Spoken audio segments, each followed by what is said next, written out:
She said, Neener. Neener. Yeah. I know. That's the cute part. You're missing half the band.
Of high school football here, as it should be a fun one here this evening here between Scott City and Colby here. Both teams sitting pretty good here going in tonight, in line for the playoffs here. Scott City will be at home for sure next Friday night. It'll either be Nickerson or Smoky Valley. They'll battle for the number 4 spot coming up here tonight. Nickerson comes in at 1-6. Their lone win was week 1 against Lions, 6-0. Smoky Valley, they lost pretty much all of their starting positions from a year ago were all seniors, and they are 0-7 entering tonight. And one of those two teams will be coming to Scott City next Friday night for Week 9 playoff game. Wow. That's too bad. Both of them Yeah. have had really good programs, especially Smoky Valley. Yes. I'm shocked at what's going on there. And, I heard Tim Lambert had resigned a year ago, and then I heard they hired him back. Yeah, they hired him back, yes. What? they must be desperate or I something. guess, or that he maybe had a change of heart and says I'll come back at least another year. So I don't know if that's the whole story. Yeah, but yeah. Any story on Nickerson? no, I don't really have anything on them. But their lone win was against Lions in Week 1, 6-0. Yeah. And so Lions has really struggled over longevity the last few years, and that used to be a pretty good program as well. Yes, it did. Yes, it did. And they're not too far apart there, Nickerson Lions. No, they're not. They're separated by Sterling. Yeah, that's exactly right. But all right, back to Colby Scott City here, and we'll start off with the visitors from Colby. Their head coach Ryan Mosier in his first season, and he's really done a pretty good job with his program. 4-3 on the year and back-to-back wins. They've had a pretty tough schedule. They started off with a big win over Ulysses to begin the year, and then they lost to Holyoke, a really highly ranked team in Colorado in Class 1A. Shut out Cimarron, lost to Hugoton, lost to Holcomb Big. Beat Goodland by 3, had to hang on there, and then rallied to beat Lake in 20-14. Last week, Tim, was the first time all season long that Colby did not score first in the ball game. Seriously. Yeah, they've done that all 6 games entering last week with Lakin. So that was a little bit of a shock there, but for Lakin, for Colby rather, they had to be pretty happy about how they were able to come back even from a 14-point deficit in the first half. Well, that's the thing. When you're describing their season, they've been in every game except for maybe the Holcomb game. They got thumped on pretty good, but and so they're used to a little things not going their way. Let's put it that way. So they probably don't have much give up if they come back and trail 14-0 to Lakin and come back to win the game. Wow. And then them and Colby Goodland, that's always a good game. Yes. I don't care what the records are. 19-16, that's good for Colby to beat Goodland. They were up 19-0 in that game and early in the third quarter, and Goodland had about 2 more opportunities inside the 5 they didn't score on in the second half. Wow. And so, that ended up being maybe a little closer than than they wanted, closer in comfort for Colby. But yes, they have a really good skill group of players there, led by their junior quarterback, Case Carroll. He went over 1,000 yards passing last week. He has 13 touchdowns, 6 picks on the year.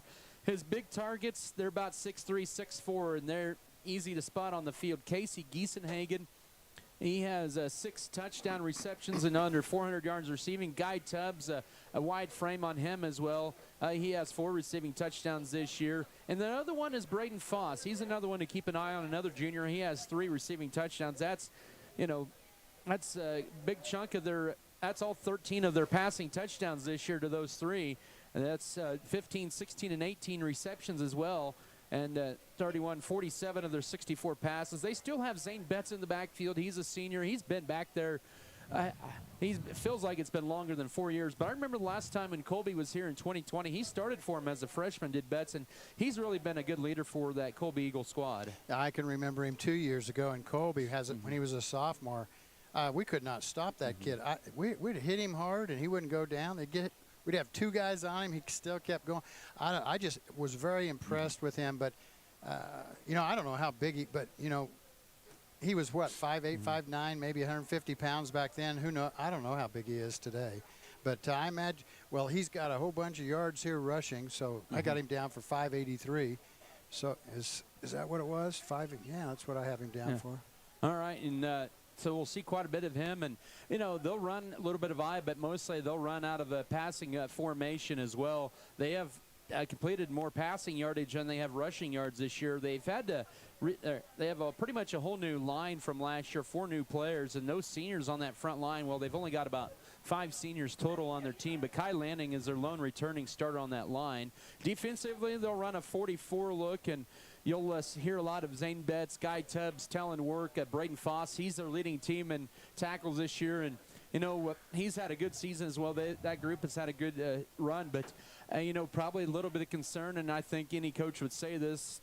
When your free safety is leading the team in tackles, that's probably not a good thing more times than not. Not a good thing. That means they're getting through that first and second wave. Although you can have a really fast free safety, and he just gets to where the ball is and makes a lot of tackles. It'll be interesting to see how Scott City attacks him. I think it'll maybe they'll rely on the ground game. Last week, Lakin had 283 yards on the ground against Colby, and it's a team that's given up 148 on the ground and just 117 through the air and 23 points per game. On the other side, Scott City, they're going to be without Avery Knoll tonight. Don't know how long that'll be for him. He'll be out, but stepping in his place is going to be on offense. Caden Couchman, the sophomore, he's looked good at times running the football this year, but Avery really had a big night last week with his career-high 3 touchdowns. Yeah, his speed, and when he broke through, just great runs on all of them. And so he really kind of, I mean, he's been a great player all year long, but, man, last week it was special for him.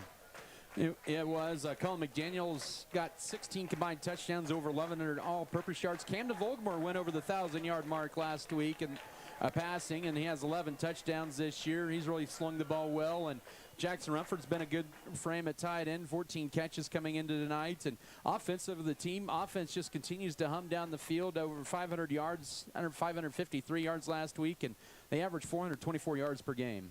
It's crazy. It is. That's a lot of yards. And it's been a great sign to see defensively. Getting the start at safety tonight, it's going to be Peyton Bergner, the sophomore. And, I thought really for first game he never played at varsity, and especially early on and often last week. I thought Peyton did a good job. He had 2 picks and probably felt like he could have had a few more. He really impressed me. He's a sophomore, and I watched him also in the JV game this Monday. He is Scott City neighbors. Remember that good sportsmanship and good citizenship go hand in hand. Let tonight's game be an example of both. Tonight's officials, Chad Knight, Curtis Galliard, Dale Dvorak, Taylor Galliard, and Thomas Casper. Tonight's officials' meals are sponsored by Mom Pa's Burger Stop.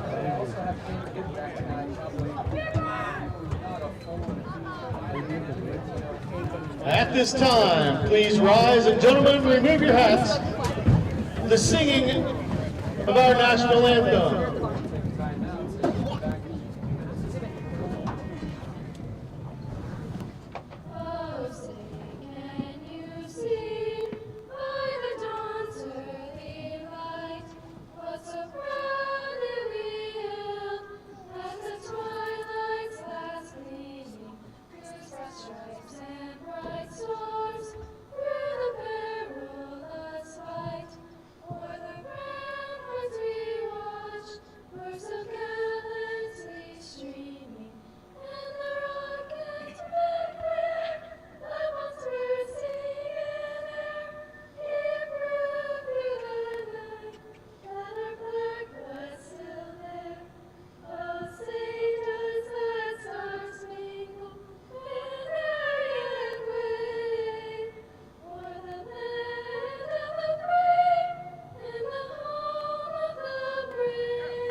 Sports have this amazing way of making a positive impact in our community, whether it's helping children, boosting local economies, or creating role models. That's our goal at American Implement, too. We believe in being a part of the communities we serve by just being a good neighbor. Thanks for being ours.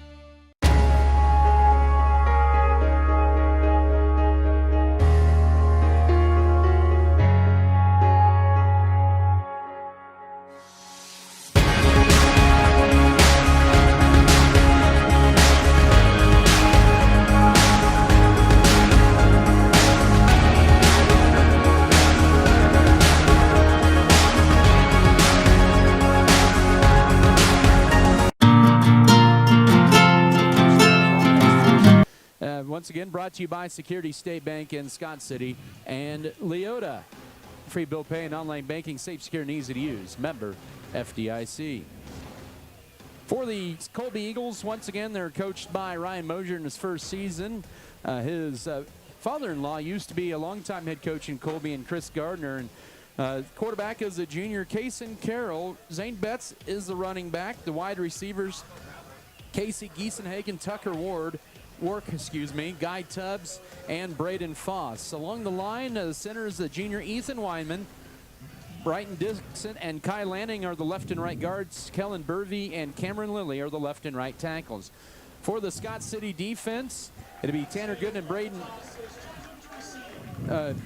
Braden Bruner in the defensive tackle spots. Case Armendariz, Jackson Rumford, your defensive ends. Tracer Chapman and Griffin Edwards in the inside backer spots. We'll see Caden Couchman and Colin McDaniel, the outside backers. The corners, Camden Vogelmore and Alex Tarango, and your safety is Peyton Bergner. Those are your starting lineups. Let's go to your keys to the game, presented by State Farm agent Michael Trout. Well, my keys to the game tonight is, due to injuries, for Scott City, we've been playing several JV guys. We've got a few more playing tonight in some starting positions. How prepared are they ready to play at the varsity level? I think they'll be fine. But turnovers happen with younger players a lot of times when they come into varsity action. Look at the JV game that was played here Monday night. Scott City had 9 turnovers. Yeah, that's right, 9 turnovers in one game. And on the other side, Colby had 5.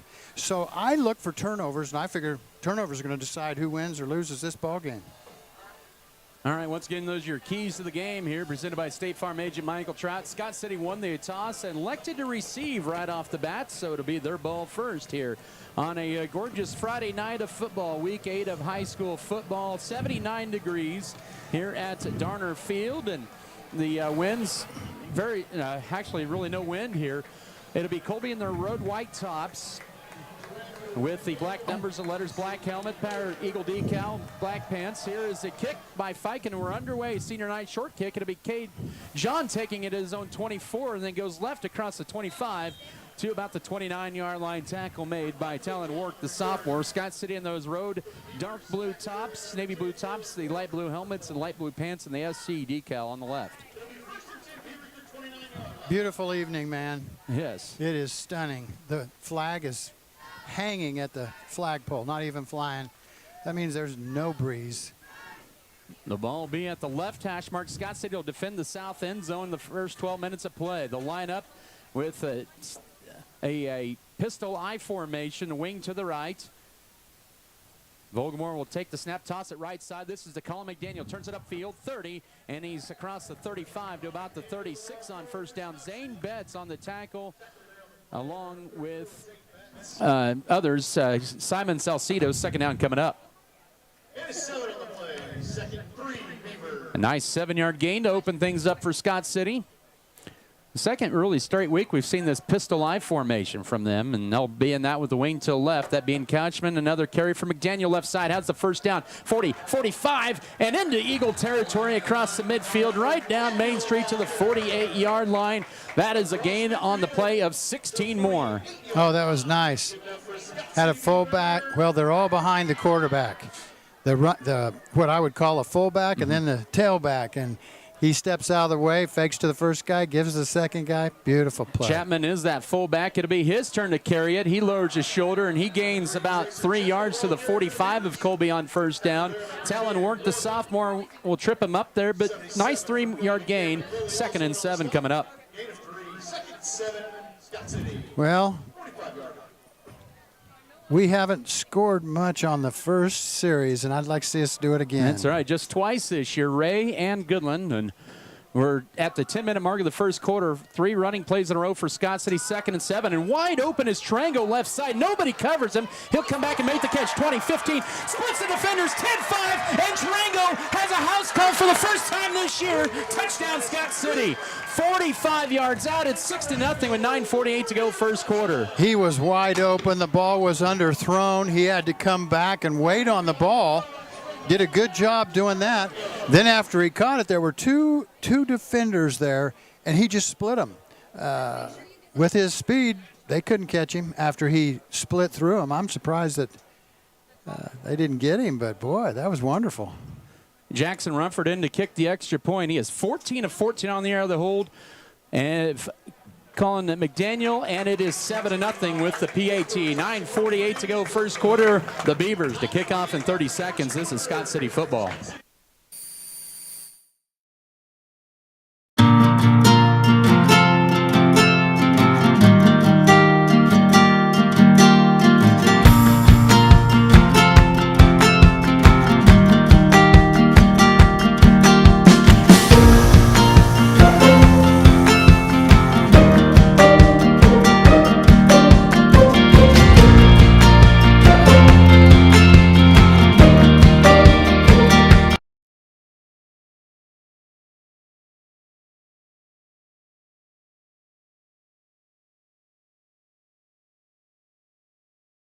For the game, we're going to go 1, 2, 3, 4 and score. It looked like the corner of the Saucedo, he was kind of more playing a strong safety role, and I don't know if he did not see Tarango split over to the left, but he left him all by himself over there in the formation, and that was just an easy pitch and catch there. Sure was.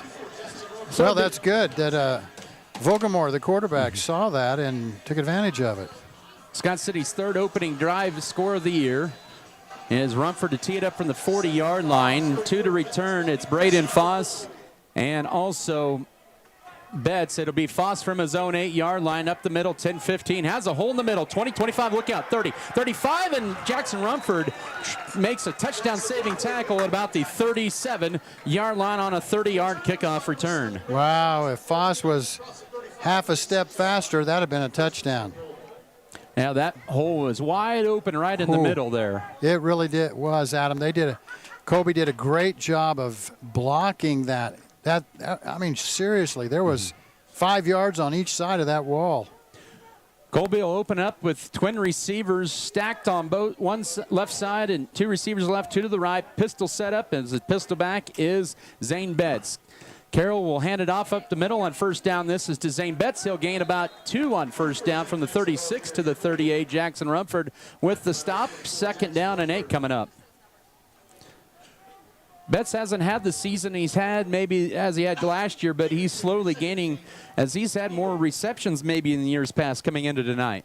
Well, that's with them splitting 4 guys out every time, or well, at least most every time, you'd think that they'd also throw it to him as he comes out of the backfield. 7-0 Scott City as we approach 9 minutes to go first quarter. 3 receivers set to the right. Man in motion. 2nd down. Carroll down the middle of the field. Pass almost picked off. The magnet of the ball hit Bergner's hand at about the 43-yard line and ricocheted back, but it's an incomplete pass setting up a 3rd and 8.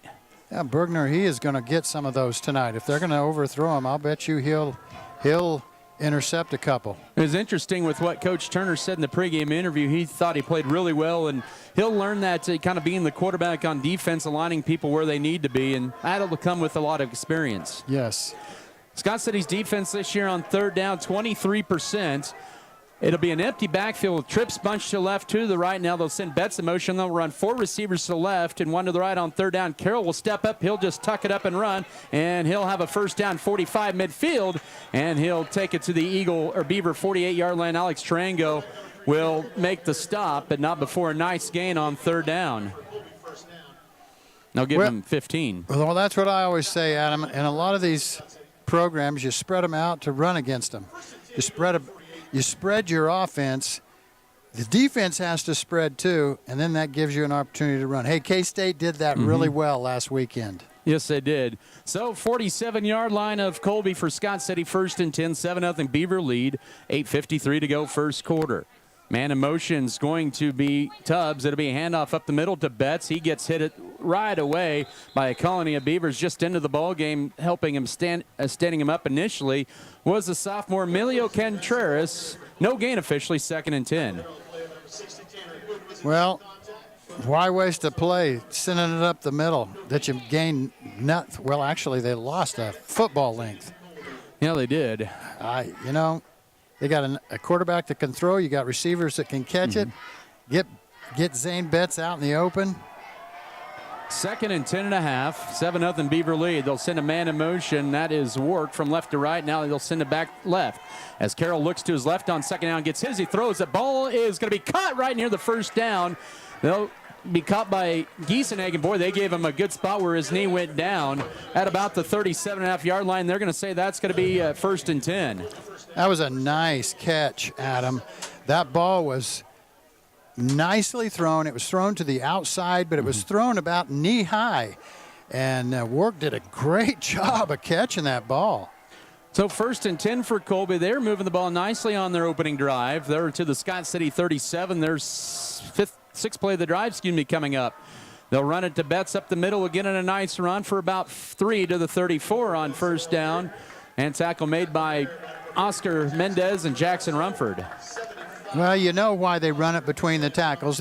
They want the linebackers to stay close. And then they're going to try and throw it behind the linebackers eventually with play-action pass. But most of the time when they've thrown the ball, they're not play-action passing. They're just he's standing back there in the pocket throwing it. So 2nd and about 7 as we're at the 7-minute mark of the first quarter. 7-0 Scott City. A 4-receiver set, pistol back for Colby. Oh, Scott City flinched on the hard count. That tailback is Talon Wark, and that's going to be a free 5. Chad Knight, your wideout here tonight. And so it's going to bring up 2nd and 2. And so Braden Brunner gets subbed back in. Ball will be marked to the 29 of Scott City.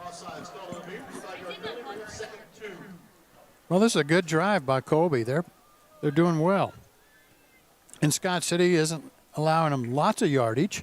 You know, one big run or anything like that, big pass. They haven't really gone downfield other than that one time. Bergner could have intercepted, but just got a hand on it.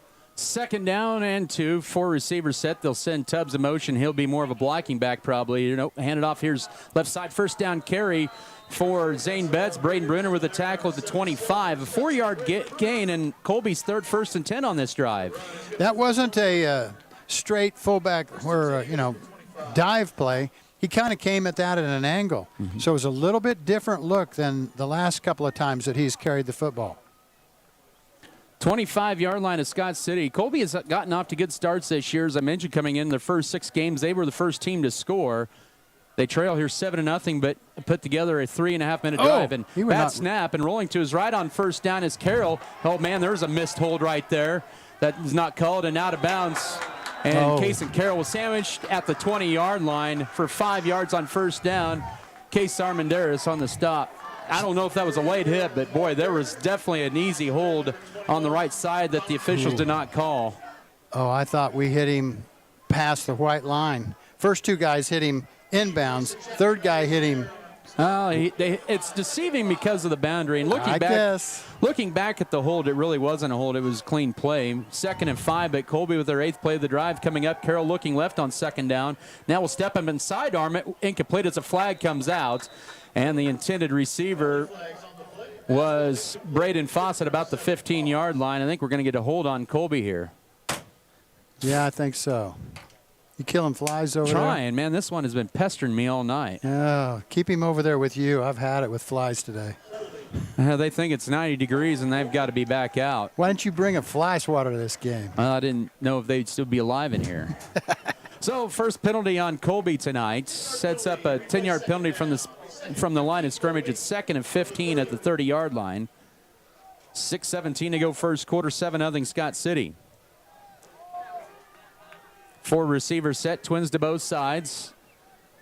And now lined up to the left of Carroll is going to be Zane Betts. They'll send Foss in motion, and here's rolling to his left is Carroll on 2nd down under duress, and he throws it, a low pass, incomplete, right at the legs of Zane Betts, but the cavalry of Beavers were coming to tackle him for a loss, so probably a good incompletion, 3rd and 15. Well, they got a long way to go now. Well, it'll be... This is what we do. We have a good defense. They've gained some yards, but now we've tightened it up. 6:12 here in this first quarter. This is the 10th play of the drive for Colby that's gone 3.5 minutes. They've converted 1 third down there earlier on this drive as a scramble play of 15 yards for Case and Carroll. Pistol back is Betts. They'll send Tubbs in motion from right to left. This junior guide Tubbs as Carroll looks to pass, fires it down the middle of the field for Foss to the back of the end zone, or to the end zone. The pass sails toward the back of the end zone too far in front of him, and it's 4th and 15 for Colby coming up here. Wow, that's not even close. I mean, that's 5 yards over the guy. Now that pass was thrown where nobody but his receiver could catch it. Yeah, nobody could catch it. Just on the other side of the the goalpost there, he had a guy wide open. Nobody was guarding him. Yeah, you're right. Just seeing that. Yep. 4th and 15. Oh, you're watching replays. Yeah. Oh, man, I should be watching that with you. This year, Scott City's defense, 9 of 19 on fourth downs. This is 15 yards to go for the Eagles at the Scott City 30. They have 2 to snap it, and Carroll just gets it off in time. Looks to his left on fourth down, gets hit as he throws the ball, and it's going to be too high and incomplete. Intended receiver was Casey Giesenhagen, who stands at about 6'4". That was even too high for him. But Tracer Chapman on the blitz got him to throw that early, and it's a turnover on downs. Yep, that was what caused it. The blitz coming up through the middle there, he, untouched, tackled quarterback while he was throwing the football, caused it to be off target. Well, they didn't score first series. Colby. That was good stop by the Scott City defense. The holding penalty really derailed that Eagle drive, and the Beavers were able to take advantage of that as Carroll was 0 for his 3 on his last 3 passes there. The Beavers open up in that wing to the right, pistol eye formation on first down, toss right side to Colin McDaniel. Trying to bounce to the right side, does so 35, 40, 45, and he'll be escorted out of bounds right at the 45-yard line for a nice 15-yard gain. He has 3 carries. They'll mark him actually at the 43 for 13, but 3 carries and 36 yards. Nice play. The toss sweep going to the east side of the field. We're going, Scott City's moving to our left, up north. And, man, we blocked it well at the point of the attack. And then with McDaniel's speed, he just got outside there.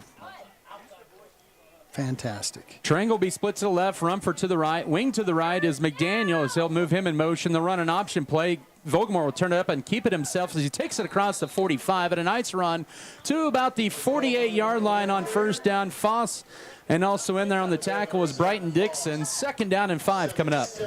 I thought Colby played that really well. I thought Vogelmore, when he decided to keep it, would be tackled right there, but he didn't. It's just our view sometimes. If we could see it from the end zone, it would look different.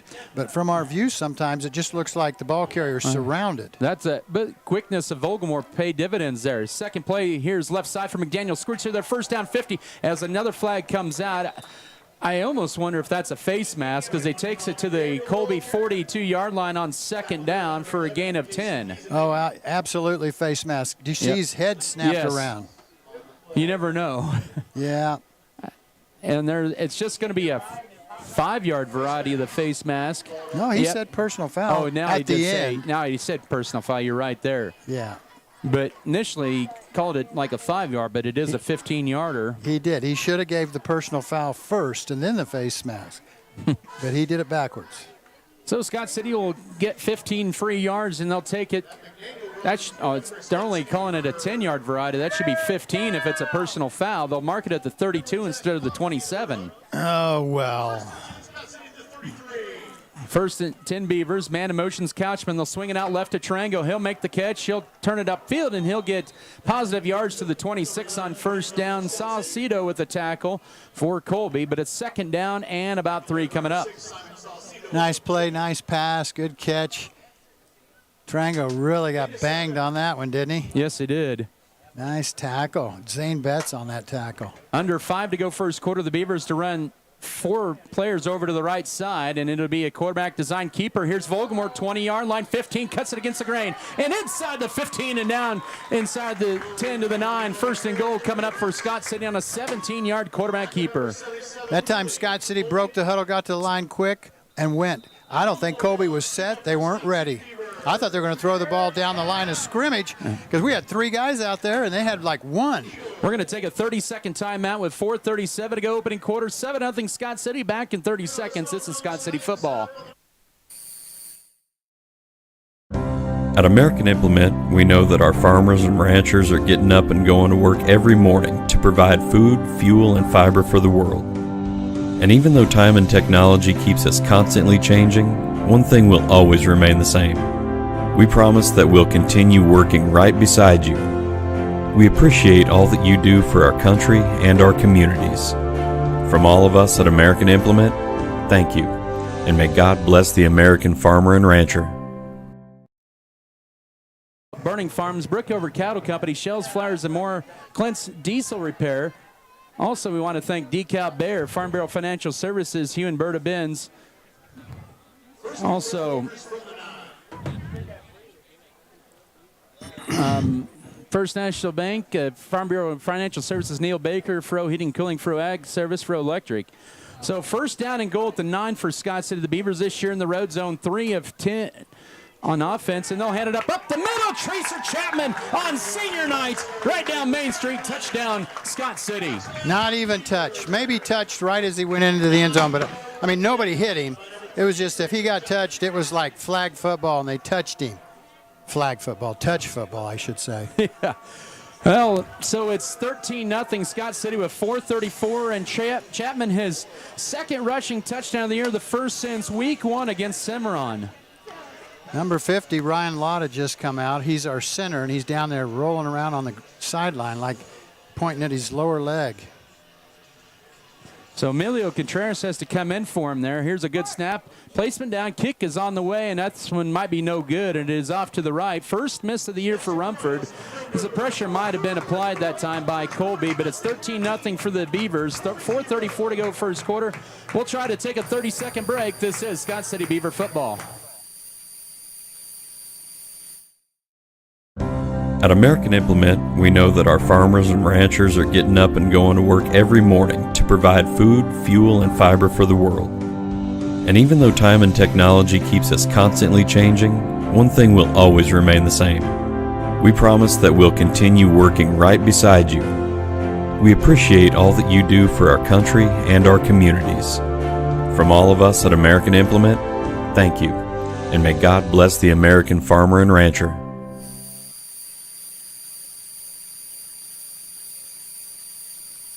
We apologize. I guess we're having some technical issues back at the studio, but a nice drive for Scott City here with 4:34 to go first quarter.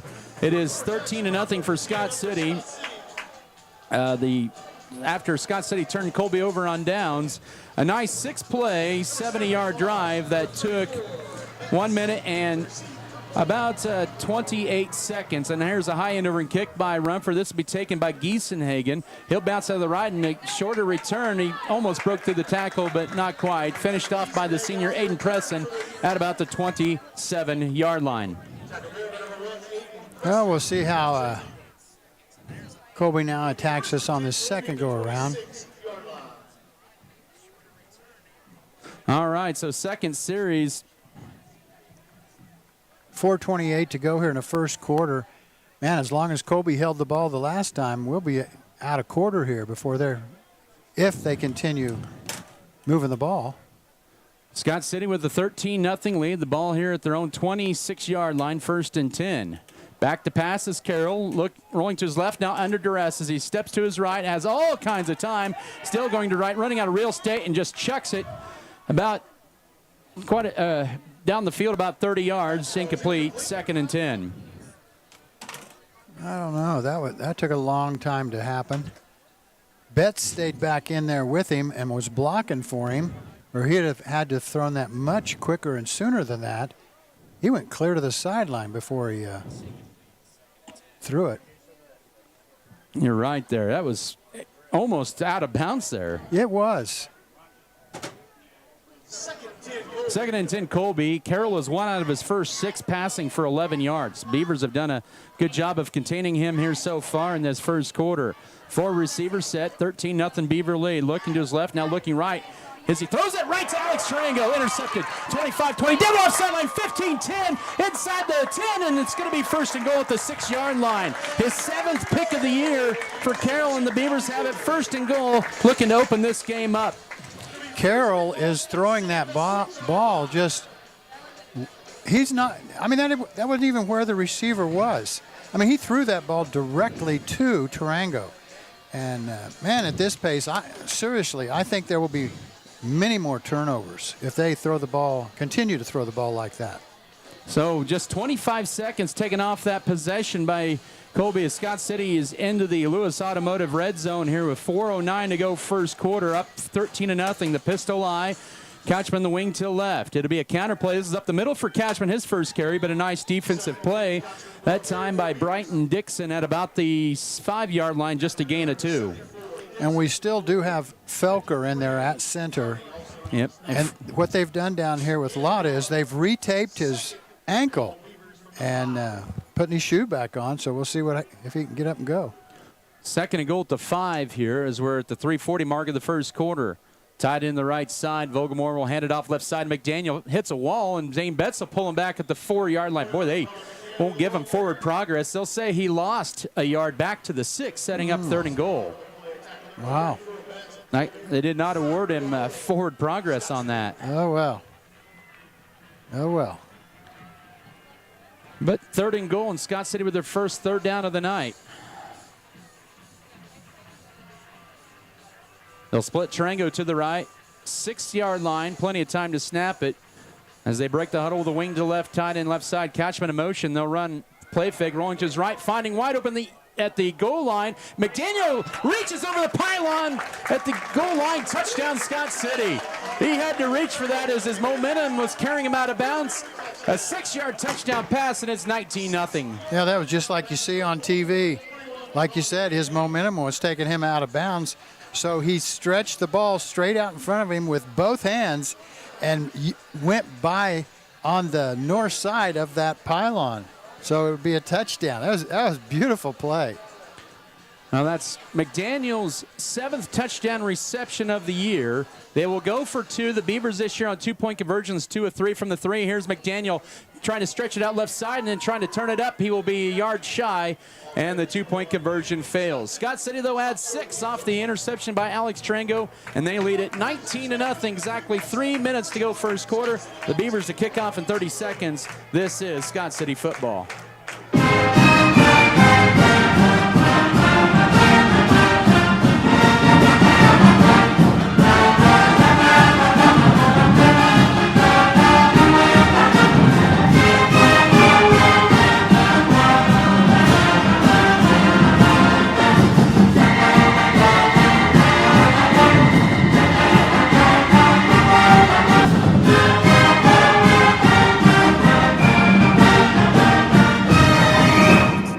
To donate meals to football officials after every home game. That last drive for Scott City goes exactly 69 seconds on a 3-play, 6-yard drive. As Colin McDaniel on a touchdown reception from Camden Vogelmore from 6 yards out. Camden Vogelmore 3 for 3, 58 yards and 2 touchdown passes. The 2-point conversion failed. The kick is going to take a hop and picked up by Giesenhagen at the 17, goes left side, 25, and he fumbles the football, and Scott City falls on it at the 27-yard line. Yeah, I think Scott City got it. It was Pearson. Oh, no. Did a Colby kid get up with the ball? I thought Scott City did cover it. I guess Colby did. I thought I saw 51 get up and hand the ball to the official. Well, let's see here with 2:54 to go first quarter. But that was stripped out of there by Vallejo. Looked like he fell on it, but Colby ends up saving the possession. You know how it is at the bottom of them piles. Yeah. Fight for the ball.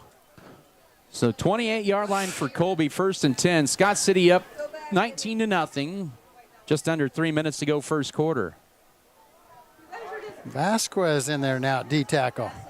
All right, send Tubbs in motion to left and handoff up the middle to Zane Betts, and he meets up with Vasquez, and that's a wall you just will not run through as he gets a gain of a yard. Does Betts to the 29-yard line from the 28. Yeah, Vasquez, it's at, what is he, 325 or 340? They couldn't move him out of the way, and they ran right at him. Betts 5 carries, 9 yards in the first quarter. Carroll with 2 carries for 20 yards, a lot of that on quarterback scrambles. 2nd and 9, 29-yard line, right hash mark as they move to the south for the final 2:20 of this first quarter. Guy Tubbs in motion, play fake. They'll swing it left side and incomplete. Trying to get it to, looks like on a slant pattern to Giesenhagen, and it'll set up at 3rd and 9. Well, you know, as many yards as Colby has thrown the ball, he's just not on target tonight, Adam. No, he is not. Now, I don't know if that has to do with Scott City's defense. Most of the time when he's thrown it, he's not under pressure. He just seems to be throwing the ball quickly and just missing his target. They bring in Cesar Peregrino for this third down pass play to the Beavers on defense. 3rd and 9. Colby 1-2 on third downs, trailing by 19 with 2:15 to go first quarter. They move Work in motion from left to right. That's Tucker Work as Giesenhagen goes left to the pass, or to Giesenhagen, caught for a first down, breaks through the Vogelmore tackle, and then Vogelmore gets up and slows him down at the 41-yard line. A gain of 12 on 3rd down and 9, and it's a Colby Eagle 1st and 10. As soon as I say that he's off target, boy, he threw a dart right out there. That was a good pass. 2 for 10 already for Work for Carroll in this first quarter for 23 yards. Both of those to Giesenhagen on 3rd down plays. That was a long throw, too. Yeah, from the right to left. 1st and 10 is Fossil go in motion from right to left from their own 41-yard line. Betts up the middle. He'll gain nice yardage, about 3 on 1st down. And Tanner Gooden comes around and makes the stop. It'll bring up 2nd down at about 7. Final 100 seconds of this first quarter. Oh, man, I thought we were done with the first quarter. I'll give him 4, actually. Well, we've scored 3 times. There's been several penalties, a lot of passing by Colby. That stops the clock. 45-yard line, 2nd down and 6. 2 slot receivers. They move one of those in motion. Handoff goes back up the middle to Betts. He's got a nice crease and near a first down into Colby territory. They'll give him an extra yard on that to the 48-yard line. Tracer Chapman on the tackle, but a nice gain of about 7. I agree with that totally. They're pretty generous with that final yard. Uh-oh, what are we going to do here? Scott City has confusion, and they may have to burn a timeout here. No, he's going to get off. Yeah, let's see. Now they go under center I formation at the Scott City 48-yard line. A toss right side to Betts. He has 3 consecutive carries, and Colin McDaniel will stop him for a 2-yard gain at the 46-yard line. Already Betts is 8 carry of the first quarter for 22 yards. I'm glad Colby didn't go ahead and snap the ball while our guy was running off. They had the opportunity to do that, and they didn't do it. Quarterback watched our guy get to the sideline, and then he started his cadence count. That's crazy. Forward progress to the 45, 2nd and 7, under 20 seconds now to go first quarter. This will be more than likely the final play. 19-0, Scott City with the lead. Back to passes. Carroll as he rolls to his left on 2nd down. Rumford trying to work it up a double team. Now he turned upfield with Carroll, and he'll be pushed out of bounds. So almost could have been a late hit, but it was pretty close there. But he gains progress to the 42 for 3 more for Carroll. Sets up a 3rd down and 4. There will actually be one more play left with 9.9 to go first quarter. Oh. Pretty quiet crowd at the moment in Scott City. There's a good crowd here. We had free pork sandwiches tonight. And free admission for fans as well. Pioneer Communications picking up the tab on that. That was awesome. Colby is 2 of 4 on 3rd down. Make that 2 of 4 on 3rd downs. This is 3rd and 4 from the 42-yard line up the middle to Betts. No play fake and to Tubbs, and he drops it. Bergner would have applied the hit there at about the 31-yard line with 6.5 seconds to go first quarter. And now it's a 4th down coming up, and Colby's 9th play of the drive coming up. I'm surprised he dropped that. I know he had to jump up in the air to get it, but he had both hands on it. He actually had it stopped. And then when he got hit, then he let go of it. Goodland leads Hugoton 20-0 at the end of the first quarter. What? Hugoton leads Goodland 20-0. Okay, that sounds better. All right, 4th down and 4. Colby's attempted 4th down, and their second one is deflected and intercepted. Nope, it'll be dropped. But nonetheless, Scott City forces their second turnover of the downs on the night at the 42-yard line with 1.6 to go first quarter. And Lotta will be returned at center. Scott City will get one more snap in this opening period where they've had a 71-yard drive, a 70-yard drive, and a 6-yard drive. That's 147 yards if you're keeping tabs at home. No, I'll let you keep track, and you just tell me. And it's 19-0 Scott City. 3 possessions, 3 touchdowns, and 2 for 2 in the red zone for the Beavers. Colby's moved the ball here, but Scott City's been getting some key stops here. Little personnel shuffling there. 1.6 to go, 4 receivers set. Now they move Griffin Edwards as a wing to the left. Still 4 to the right in an empty backfield. Quarterback sweep play here for Camden Volgamore, and Tubbs is going to drop him for a loss at the final play of the first quarter for a yard to the 41-yard line. 19-0 Scott City after 1. Back after this 1-minute break. This is Beaver football. This is Brian from your local Scott City.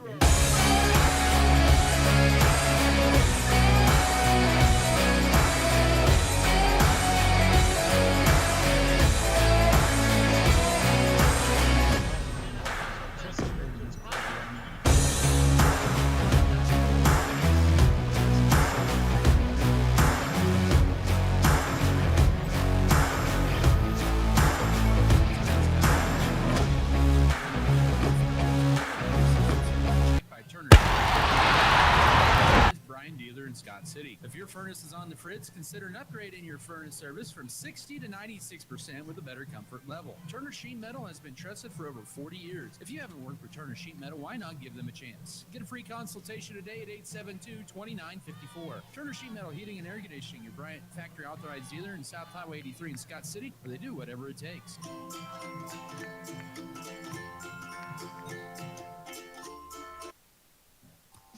You don't have to capture memories. Bring it back here, please. Jesus. There we go. Ouch. Got shocked.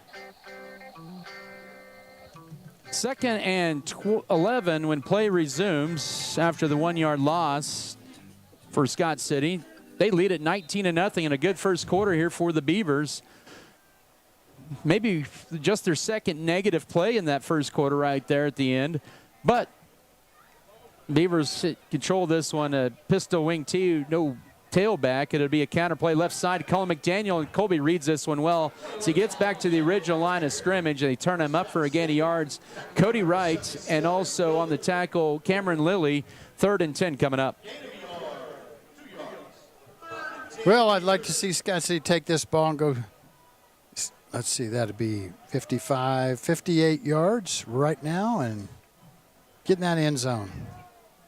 Beavers have converted both of their third downs tonight. They lead at 19-0 opening seconds of period number 2.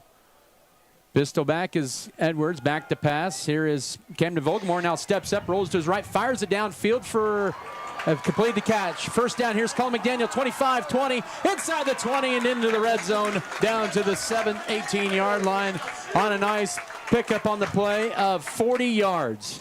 What made that special was Volgamore was flushed out of the pocket. He went to his right. He tucked the ball. He was going to run with the ball. You can see a lot of green in front of him. And then he saw McDaniel 15 yards ahead of him, so he pulled it back up and threw it to him. That's very special. 4 for 4, 98 yards and 2 touchdowns in the first half for Volgamore. He'll hand it off left side to Chapman, who finds a hole inside the 15 and down to the 13 for a half a dozen on first down. Guy Tubbs with the tackle, setting up 2nd and 4. Good decision making by Volgamore at quarterback. Oh, absolutely. You can tell he's really becoming more comfortable as the season's gone on. And we also got to keep in mind, this is his second year in this offense, and you're able to add more and get more comfortable and get confident. That's right. You got to remember, we added this this particular style of play a year ago with their quick snap ability. Pistol eye, tied in, set to the right on 2nd down and 4. Spin move as it was a cycle that time. The spin cycle for McDaniel works for 7 to make that 8 to the 5, setting up 1st and goal. Looked like the pinball. Getting hit, turned around, spun around, got hit by somebody else, spun around. He just kept his feet going and kept going south. So goal to go at the 5-yard line with 9:50 to go before recess. 19-0 Scott City, once again in the Lewis Automotive red zone. They're 2 for 2 in there tonight, trying to add this 19-point lead.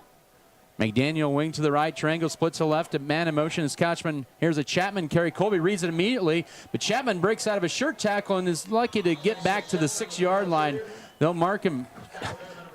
And now timeout for Scott City. Boy, they marked that all the way back to the 9. Interesting. We'll take a 30-second timeout with 9:27 to go first half. 2nd and goal when we come back in 30 seconds. This is Beaver football.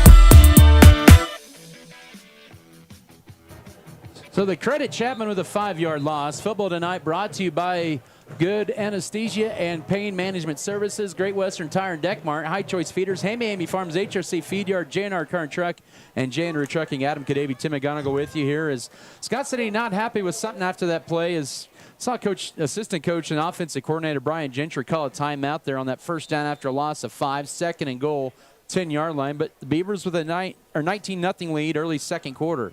Yeah, we got to get into the end zone. It's, there's no first down marker to reach. You just got to get in there. 2 receivers set. Rumford to the right. Triangle split to the left. Back to pass. Vogelmer looking left. Now looking right for Rumford. A jump ball. It's going to be too high and incomplete. There's actually deflection by the 6'3", 6'4" Giesenhagen. A good matchup with Rumford there, but the pass is incomplete. 3rd and goal.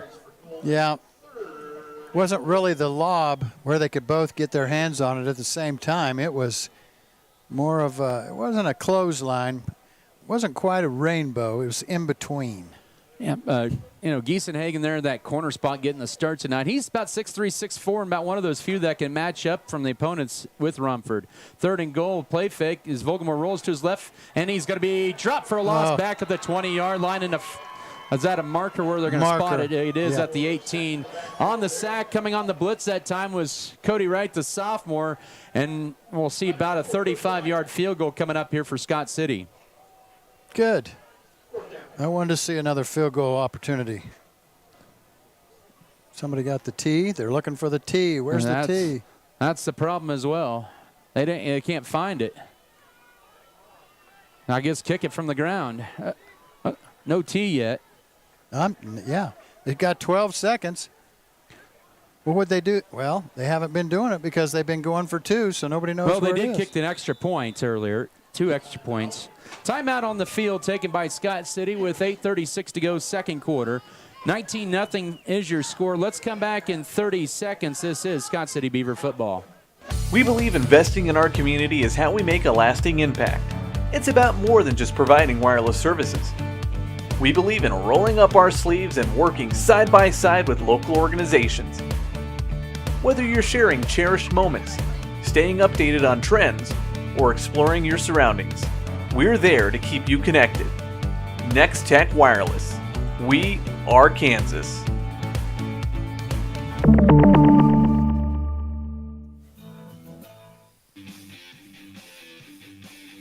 19-0, and the tee gate has been solved. They found the kicking tee for field goals and extra points. So all is right with the world for the time being. Jackson Rumford kicked a 39-yard field goal at Goodland last week. This one right down the middle. It'll be a 35-yard field goal out of the hole to McDaniel. The snap from Felker. Here's the kick on the way, and it is up, and it is good. He got it 35 yards out, and it's 22-0 for Scott City with 8 minutes and 31 seconds to go, second quarter. We'll keep it right here since we just took a timeout, but the Beavers got something out of that. Yeah. And a field goal, but a nice drive for Scott City. Ended in a sack and a good result in the end.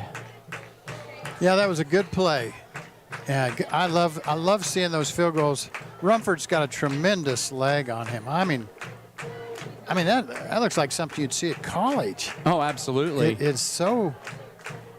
I mean, he could have we could have backed up 10 more yards and he'd probably have made it. I mean, it's unreal how far he can kick the ball and accurately. So 22-0, that scoring drive for the Beavers. 10 plays, 38 yards, in 3.5 minutes exactly. And they've scored on all 4 possessions here in the first half, as Colby will get the ball back with 8:31 to go, second quarter. Rumford will tee it up from the 40-yard line. It's a nice kick, a wobbly one to Giesenhagen at the 21-yard line. Goes left side, trying to go up the middle, 25 across the 30, and he'll drag a couple of Beavers to the 36-yard line. So decent field position for Colby, one of their best starts of the night from their own 36, down 22. That was a nice run back. He was very patient about what he did with the ball. He ran to the center of the field because he's on the side, and he ran to the center of the field and it continued. Kind of got mixed in there with all the blockers and picked up a little extra yards there. That was a nice play.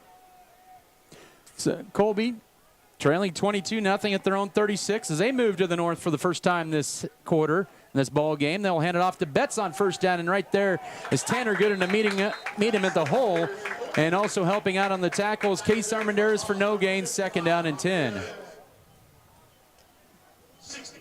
Well, we're going to end this with another turnover by Colby.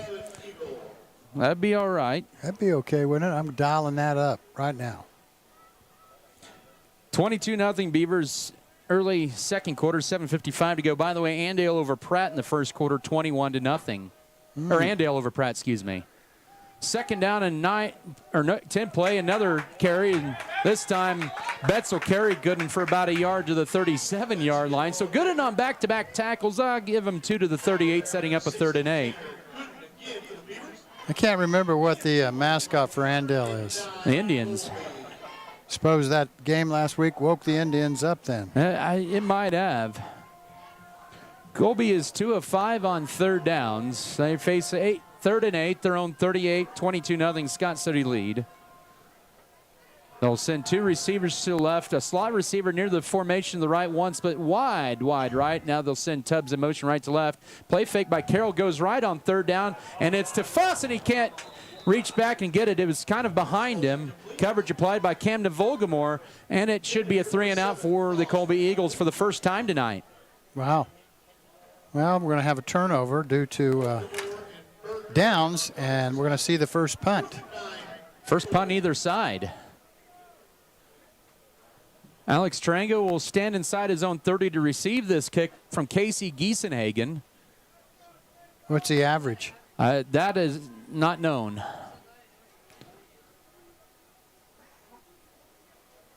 Get a good snap here this time, and the kick almost blocked, but a backspin on the kick. Trango will make the catch at his own 33. He's corralled by a couple of Eagles, spun through one tackle, but not the second as he takes it. There is a flag at about the 45 in Colby territory, as Scott City right now has it at their own 32, pending the penalty. Hold on somebody, I think.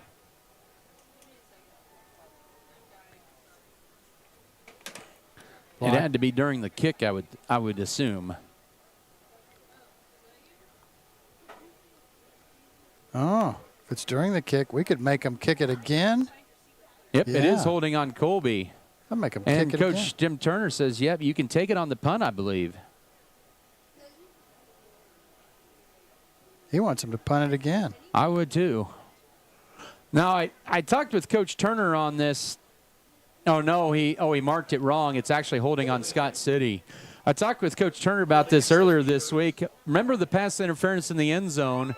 He looked it up in the rule book when Goodland got the ball at Scott City's 45 on the kickoff. That was actually the right call. We had questioned that at first. It's not a penalty that you can decline it. You can actually take it and put it on the kickoff. Yeah. So we learned something new there. Well, Whitehead had us confused. He's talking to Jim Turner and convinced that it was on Colby, and it ends up being actually on Scott City. 22-yard line for Scott City, the worst field position of the night. And McDaniel will be motion left to run out of tunnel screen left side at Tarango. See, he's got a first down the left sideline, 30, 35, across the 40, and be near the 45-yard line. They'll mark him at the 44, a gain of 22s. Nice shiftiness. Tarango has become a threat here tonight with 3 catches. He gains 23 on that one in 1st and 10. I love it because we're taking a really quick, fast guy, and we're giving him the ball in wide open field. We put 2 blockers in front of him, and just use your magic, kid, and it's awesome. 44-yard line left hash mark, 1st and 10, and this one's a quarterback keeper by Volgamore, and Colby makes him pay for it as Zane Betts drops him for a 4-yard loss back to the 40, setting up 2nd down and 14. I wonder if that wasn't a broken play. Yeah, I think you're right. Yeah, it ended up being a broken play. I don't think Volgamore was supposed to have that ball. So communication issue, and it's 2nd and 14 as we are at the midway point of this second quarter. You wonder a little bit if Scott City maybe losing their focus a little bit here in the second quarter across the board. I could agree with that. Four to the right of the formation as Vogelmore rolls his right. Colby bringing the house. Now a flag comes out. This is going to be a holding on Scott City. And Vogelmore uses the official push-off pass. It's going to be caught by Rumford, and another flag comes out. And 40% of the officials throw flags in the backfield. We're going to have a holding on Scott City for sure. 1 or 2. It's still going to be a 10-yard penalty from the line of scrimmage, even though those flags are about 10 yards from behind the line of scrimmage. Oh, yeah, in the old days, they'd go to the flag and mark it back. I tell you what, that second one, Tim, could be a blindside block. Looking back on it, I missed it. Poor Emilio would be called for a second blindside block of the year if that's what they call. Yeah, here it comes. Holding on Scott City. And it's, I guess, just 2 holdings. So it's just going to be a 10-yard penalty, 2nd and 24 at the 30-yard line. Third penalty, 25 yards for Scott City. The Beavers will run 2 receivers set to the right, a wing to the right, receiver left. Pistol back is Griffin Edwards, a low snap, and it's bobbled, and Camden Vogelmore picks it up, and he's going to be dropped back all the way at the 20-yard line.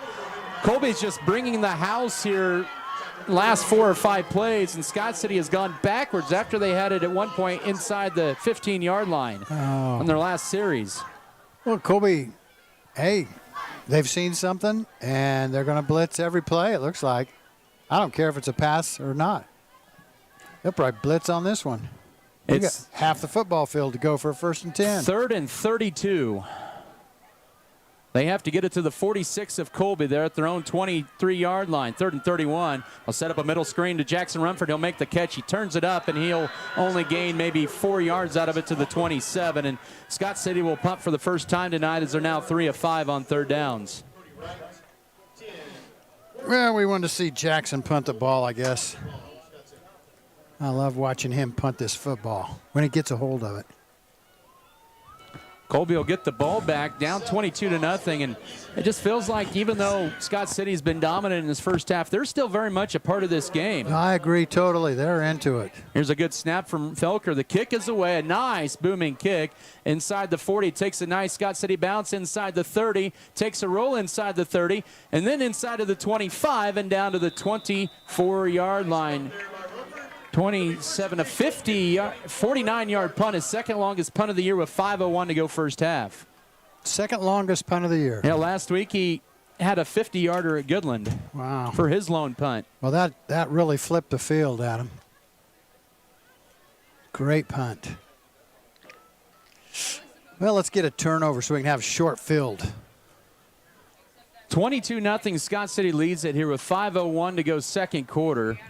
Colby with a 4 receiver set. They've been in that pretty much all night. They'll send this time work in motion from left to right, and it'll be a play fake. They'll sling it out right side down the line for Foss. He'll make the catch across the 25, and he'll gain about 5 on first down to the 29-yard line. Alex Trango with the tackle. Foss's first catch of the night.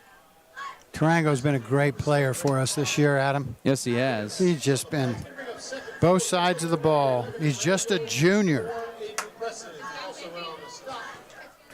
2nd down and 6. They give him, make that gain of 6, 2nd and 4. We got a lot of juniors playing on this team. Yes, absolutely. 30-yard line, right hash mark. Betts the pistol back.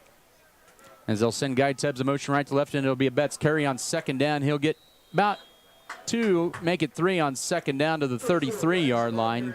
Setting up a 3rd and 1 is Braden Bruner with the tackle for Scott City and Tanner Gooden.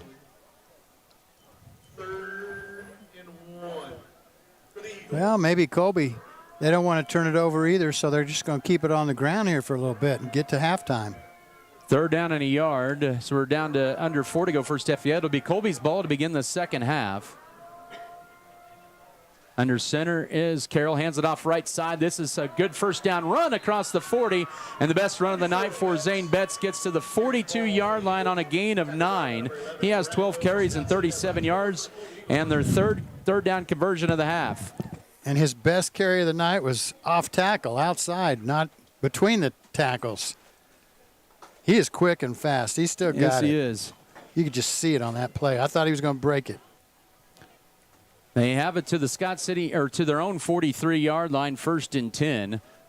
As they're at the 3:20 mark, the clock winding the first half. Giesenhagen split to the left. They go to an I formation. Tubbs is the fullback. Carroll back to pass. Looking in the post pattern for Giesenhagen, and he's going to get underneath it, make the catch. 15-10, and it's going to be 1st and goal at the 5-yard line. And a nice play to Giesenhagen for about 52 yards, and it's 1st and goal. Nice pass. On target. Threw it out there to a very fast receiver who then ran underneath the ball. We're fortunate we got him at the 5. Well, they've been looking at Giesenhagen all night, and now goal to go at the 5 for Colby with 3 minutes to go first half, 22-0. An offset with 2 receivers to the right. They'll hand it off to Betts' right side, and Scott City stuffs out immediately. A gain of a yard on first down as Tanner Gooden makes the tackle. That was that same play that they ran for the 3rd down off the right tackle. Scott City shut it down this time. 2nd and goal at the 4 with 2:40 to go first half. 22-0 Scott City, but Colby threatening here at the 4-yard line. Middle of the field. They'll split floss to the right, and to the left is going to be Giesenhagen. Tubbs is the fullback. Guy Tubbs the junior. Case and Carroll the junior quarterback, and we have movement on both sides. Who are they going to get this one on? I think it might be encroachment on Scott City that drew the fullback off maybe. They're going to talk this over. Wow. Because I thought we moved first. Looked like Scott City may have gotten to the neutral zone, but then Colby's fullback, Tubbs, also flinched as well. It was simultaneously. I thought it was on Scott. What's he going to call? Dead ball, encroachment, Scott City, and that's probably the right call. It was pretty simultaneous, and I think Scott City might have been about a hair ahead into the neutral zone, and so that'll put the ball at the 2. Let's see, what down? 2nd down. 2nd and goal at the 2. 2:14 to go first half. They'll change the formation up, 4 receivers. Spread this out to maybe give some running lanes to Betts, and he'll cut it across the grain to the right side and finds the end zone. Touchdown Colby. Zane Betts from 2 yards out puts Colby on the board to make it 22-6 with 2:10 to go first half. You know, Adam, they do some things really well, and they never have given up. They just kept on keeping on. They're going to go for 2. Yes, they are. That was a 2-minute and 51-second drive. And it covered 7 plays. They had the big 3rd down conversion, the 50-yard pass play. Look at this spread out. They're going to run they got a blocker over to both tackles. They got a tackle to the left, tackle to the right with 2 receivers over to each side. This is from the 3. They'll sling it out left side to Giesenhagen, and the 2-point conversion is going to be stopped at the 4-yard line as Giesenhagen made the catch. He was finished off by Jackson Rumford, and good job by Scott City not panicking on an different formation they've never seen. Yeah, they had a center and 2 guards, and then the quarterback was in shotgun, and everybody else was out wide left or right. Let's go to break here with 2:10 to go second quarter, 22-6 Scott City. Back in 30 seconds. This is Beaver football.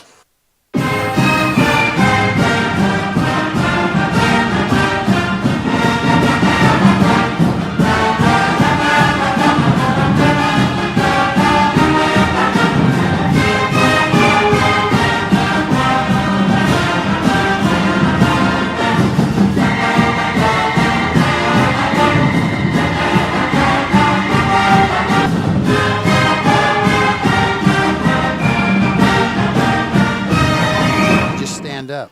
No hand, that's like a gymnastics move. That was impressive. All right, that scoring drive for Colby, by the way, was a 7-play, 76-yard drive, and it took 2:51 off the clock to get the 2-yard run from Zane Betts. That is his 6th rushing touchdown of the year. He has 14 carries and 40 yards in this first half. They missed 2-point conversion. Scott City's defense is now 2 of 6 on 2-point conversion this year. Here's the fight, and it's a short kick, and it's still a live ball, but picked up at the last second by Couchman at his own 34-yard line. That could have been danger for Scott City. Colby recovered an onside kick last Friday night against Lakin after they had pulled to within 14-6 or 14-7 in that first half. Really? Yes. Well, they were down 20 what, 22-0, and now they've came back with a touchdown. So Scott City up by 16 here with 2:08 to go first half. They have just one timeout. Colby has 2, and the Eagles will get the ball to begin the third quarter. Trango will be split to the right. Wing to the right is Cashman and a pistol eye on first down. It'll be a toss right side to McDaniel. He'll turn it upfield, 40-yard line, and he'll gain 9 on first down to the 43-yard line. As that time it was tackled by Talon Work, the sophomore. Well, Colby won't want to use their timeouts if they think Scott City's going to score on. They want the clock to run out before Scott would score. Second and a yard to 3, receivers set for the Beavers. To the right, 1 left. Here's Volgamore rolling to the right on second down. Finds McDaniel for the first down. Is hit immediately by Betts, but not before a gain of about 4 to the 48. First and 10 for the Beavers with 1:37 to go first half. Betts a wrestler? Nope, he's not. McDaniel's third catch for 50 yards in the first half. And the Beavers going no huddle here, and they'll send Couchman. They'll actually send him over to left side as a wing, but an empty backfield still. From the 48, they'll sling it out right side, a little bit too far for Tarango. And that pass falls incomplete. Second incompletion of the night for the Beavers. Stops the clock with 1:21. We had two receivers right there, and it definitely looked like Tarango was supposed to be the catcher. The other guy was going to be the blocker. Second and 10, 48-yard line. But Volgamore is 7 of his first 9 for 128 yards in this first half. They'll send Tarango to the left, tight end left side, Rumford. Pistol back is Griffin Edwards. McDaniel motion. He'll get the sweep play on second down as he will bounce it to the outside. That worked to his advantage. 45-40, and he's pushed out of bounds right there at the 40-yard line by Guy Tubbs on a 12-yard carry. He has 9 carries, does McDaniel 76 yards, and Scott City's 10th, first and 10 of the half. Well, that's a good deal because if we got out of bounds, that'll stop the clock until they snap the ball. Stops the clock with 1:15 to go. They actually give him 11 to the 41 of Colby. They're generous both ways. Yeah, they are.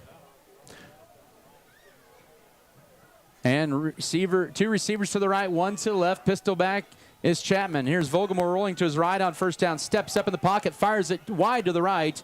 Intended receiver was Alex Tarango at about the 30-yard line. Second down and 10 coming up. No harm, no foul. Rolled the pocket out to the right. Tarango is covered well. That's a big kid guarding him.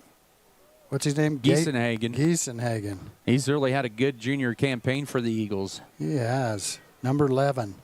So, yeah, it was 11 guarding 11 there, and that's what it's going to be here on second and 10. Rumford split to the left.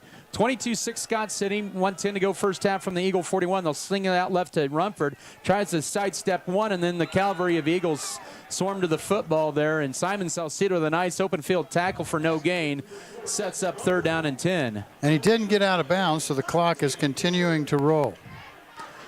You're right there. Scott City is 3 of 5 on third downs as they have 48 seconds to go first half and 1 timeout.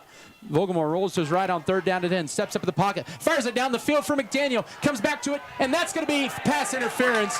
That was probably a good play by Foss. That saves a touchdown, but it's going to be first and 10 at the 26 with 40 seconds to go first half. Well, there's not a defensive coach, secondary coach in the country that doesn't teach kids, hey, if you're beat and you know it, just go ahead and tackle them. It's only a 15-yard penalty.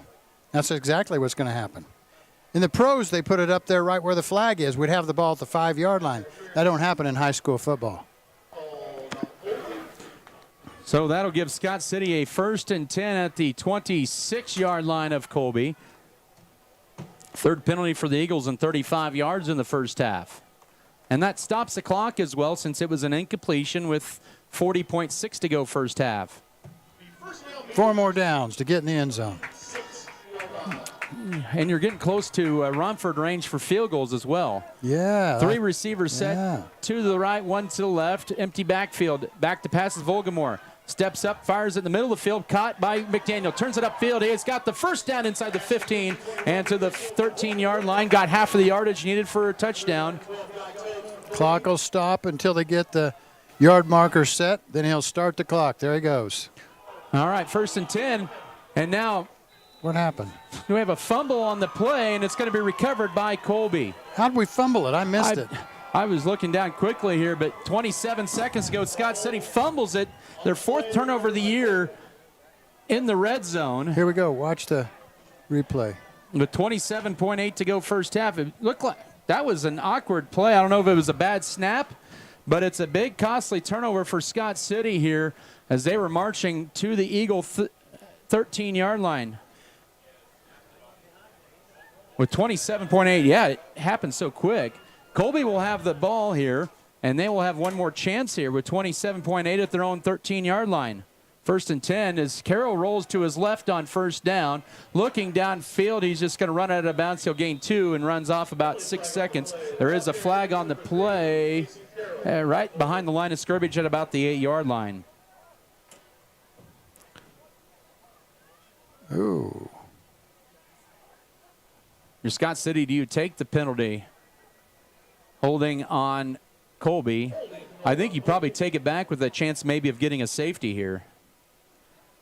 And they did. So it's a half the distance to the goal from the 13 to the 6. First down and 17. On that replay of our fumble, the ball was snapped early. Vogelmore was not under center yet. It hit him. He tried to grab it, and that's why it went over the line of scrimmage. First down and long with 21.2 to go first half. It happened so quick. I was writing stuff down. It's just going to be a run play for Betts, and he'll get maybe to the line of scrimmage. And Colby's content to keep it a 16-point game. Go in the locker room. Well, that was the strangest fumble I've ever seen. And then McDaniel was over there as the wingback, and so he jumped across, and him and that other kid were fighting for the ball, and nobody else was even moving. It's 22-6 for Scott City going in the locker room over the Colby Eagles here in Week 8 of high school football at halftime. We'll take a 3-minute break, and we'll come back with the first half stats and more. This is Scott City Beaver football.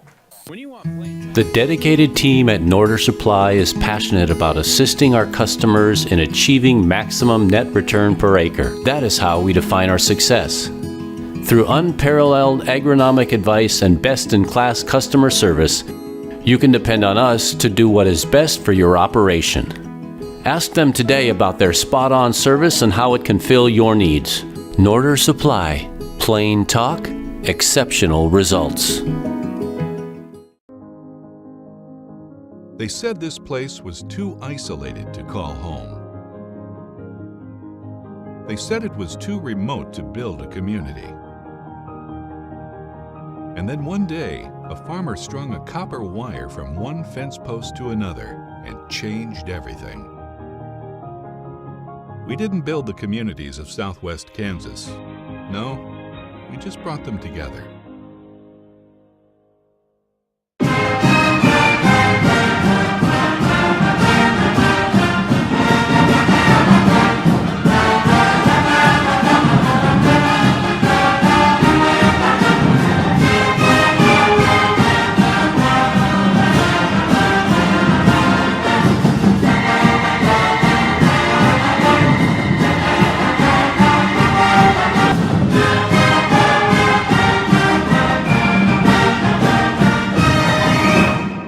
Transform your farm's future with premium hybrids, robust data, and unparalleled expertise from Axis Seed Red Barn.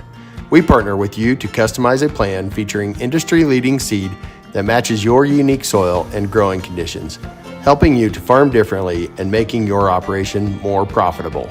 Contact us at www.redbarn.ag to gain access to premium seed proven to outperform. And go Beavers! There's nothing more spacious than Western Kansas, and nobody closer than our communities. We are determined to keep our communities connected to schools, kids to teachers and parents. We believe a connected world is a better place. We're more than what we do for our hometowns. It's what we do with our hometowns. S&T is proud to be your family, your friends, your neighbor.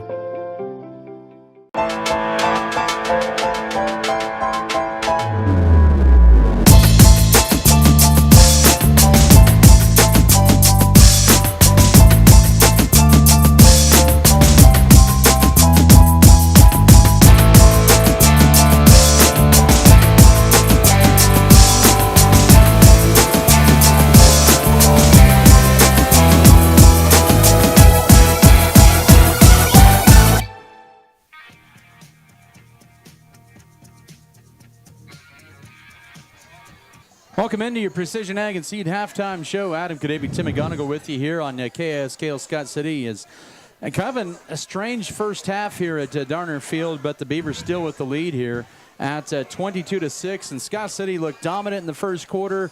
Looked like they were just kind of run this thing over. And Colby showed a lot of fight in that second quarter. They would actually outscore Scott City 6-3 and kind of make this an interesting game here. They did. They stuck right with it. They started blitzing us on defense, Colby did, and getting in Vogelmore's face and making him hurry throws and rushing him out of the pocket, and that kind of made a difference. And we didn't have the turnovers, and I don't know. I just thought Colby played better in the second quarter. Yes, they did, and that's why it's right now a 16-point game here at the break here. Colby has fought back to within 22-6.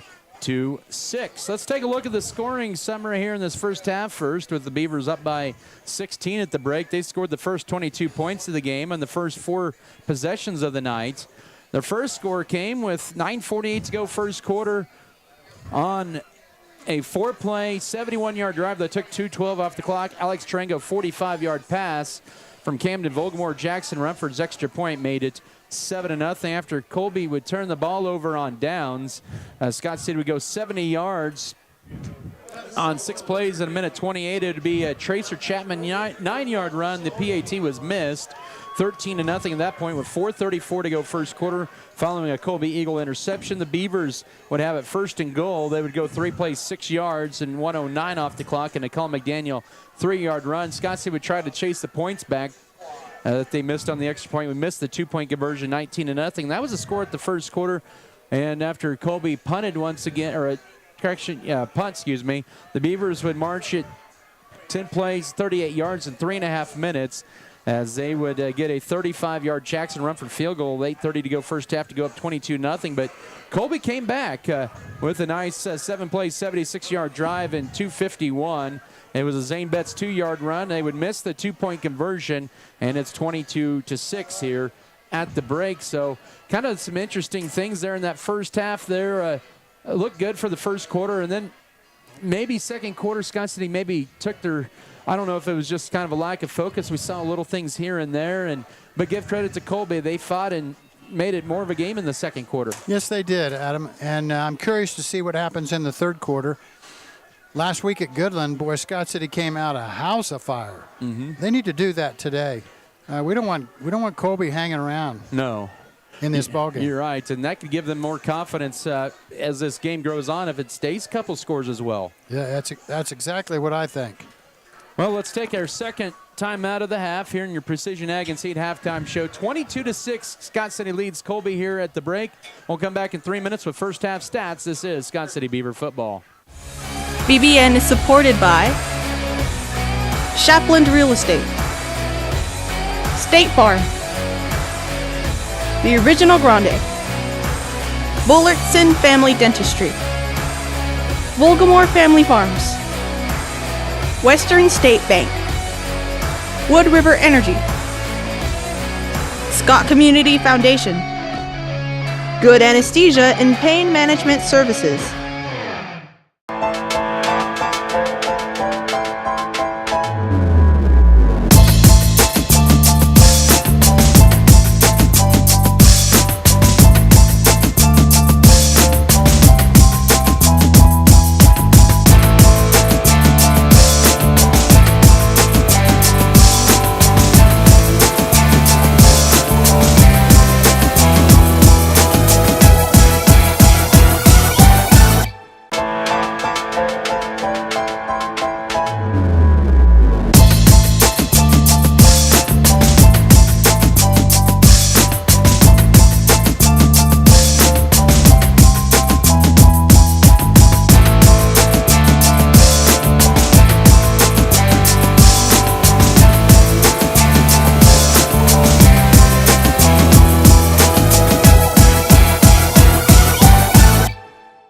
Scott City Eye Center has been a leading provider of optometry services and vision care products in the Scott City community since 1999. Our experienced eye doctors offer comprehensive vision examinations that our Scott City Optometry office specializes in the diagnosis and treatment of a wide array of eye diseases, conditions, and problems. We use advanced diagnostic technology, and we are committed to improving the quality of life.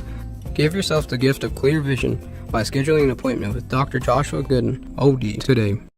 Women at every stage of life want a healthcare experience uniquely theirs, where excellence meets elegance and healthcare is personalized just for you. Scott County Hospital and Scott City Clinic's skilled physicians and nurses will help your family prepare for the birth of your baby. The private, comfortable, secure rooms for labor, delivery, and postpartum care include jacuzzi tubs for pain management during labor. Call Scott City Clinic to set an appointment today. We put our heart in healthcare. As your local community foundation, we are dedicated to preserving local wealth so the communities in and around Scott County will forever remain an attractive place to live, work, and raise a family. We respond to the needs of our community through grant making, scholarships, and other special projects. To learn more, visit us online at scottcf.org.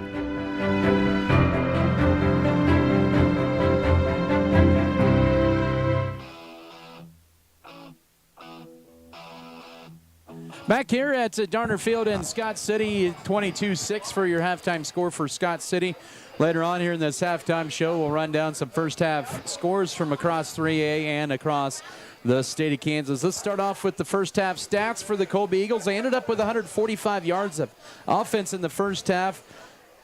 Kason Carroll was just 4 of 13 through the air with an interception, 81 yards. He had 80 yards in the first half. 74 of those belonged to Casey Giesenhagen. He had 3 receptions, including that 51-yard bomb that set him up first and goal. And he had 3 receptions, 74. Braden Foss had the other one for 6. Zane Betts, 15 carries, 41 yards and a touchdown. Kason Carroll, 323. They had 7 first and 10s. They had 4 penalties, 42 yards. 3 of 7 on third downs of 0-2 for fourth downs for the Colby Eagles. So they've been moving the ball, but Scott City, for the most part in the first half, has been stopping their drives. Yes, they have. Other than that 51-yard bomb, like you said, that's what really put them in position to get that touchdown. For Scott City, Camden Volgamore, a really good night through the air so far. 9 of 11 passing for 141 yards and 2 touchdowns. 1 to Alex Tarango, 1 to Colin McDaniel. Tarango with 4 receptions for 74, 4 for 63 for 3 for 74 for Tarango, 4 for 63 for McDaniel, 2 receptions, 4 yards for Jackson Rumford. And so for Scott City, Colin McDaniel, 75 yards on 9 carries, 6 and 1 for Camden Volgamore. Tracer Chapman with 4 carries, 13 yards, a touchdown. Caden Catchman with the 2-yard run in that first half. And Volgamore has been sacked 3 times in the first half, so that really brought him down on the yards in the first half. How many fumbles did we lose? Just 1. Just the 1, and they had the 1 turnover? Yep, they had the 1 interception, okay. So both teams even in the turnovers. Scott City did have 11 first and 10s. They were 3 of 5 on third down and 4 penalties and 27 yards in the first half. So that's how the stats look. The penalties aren't killing anybody tonight. No. That's a good thing.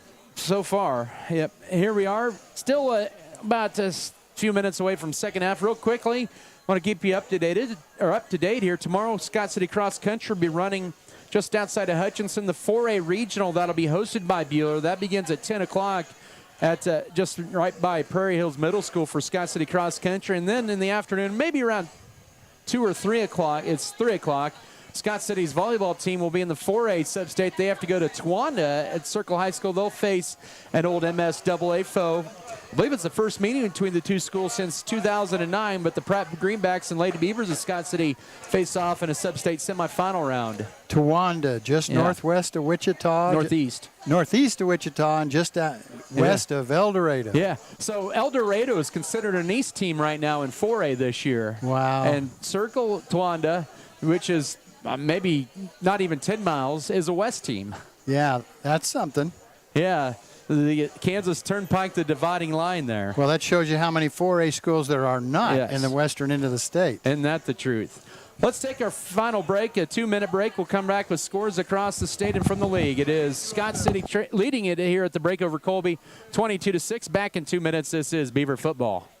Life is all about your vision. That's what Dr. Joshua Gooden and the staff at Scott City Eye Center believe.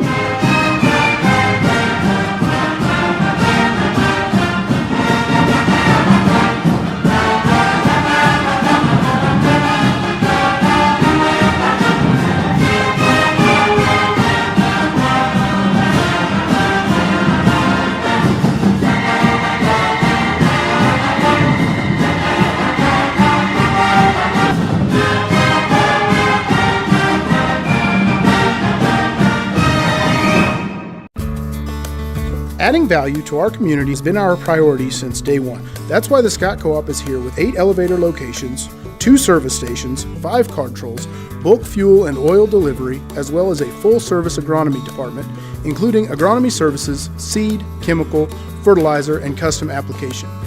Visit us online at scottcoop.com or download our app for more information. Scott Co-op is a proud supporter of our local communities. For exceptional service in real estate, put Stephanie Shapland at Shapland Real Estate to work for you. Property homework is what we do best at Shapland Real Estate. We put forth every effort to get results that move you. Our expertise in buying and selling residential, commercial, and agriculture property is built on the tradition of trust and thoroughness that you deserve. Shapland Real Estate takes pride in our community and in cheering on our students in all that they do. Give Shapland Real Estate a call or visit our website today. BBN is brought to you by American Implement, All-in-One Wash, B&H Paving, Fairley Company, Faroe Heating and Cooling, First National Bank, Great Western Tire, Harris Chiropractic.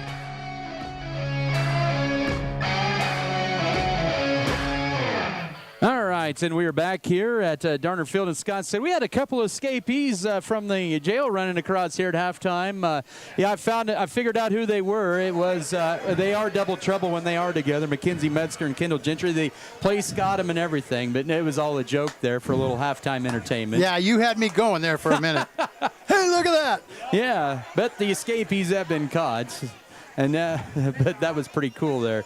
Let's get to some first half scores, starting off with the Great West Activity Conference teams. So we have all but one first half score for you. Starting off in the 3A District 8, 42-0 Hugoton over Goodland as it stands. Hugoton will go to Andale next Friday, and Goodland would go to Nickerson. We'll get to that in a little bit.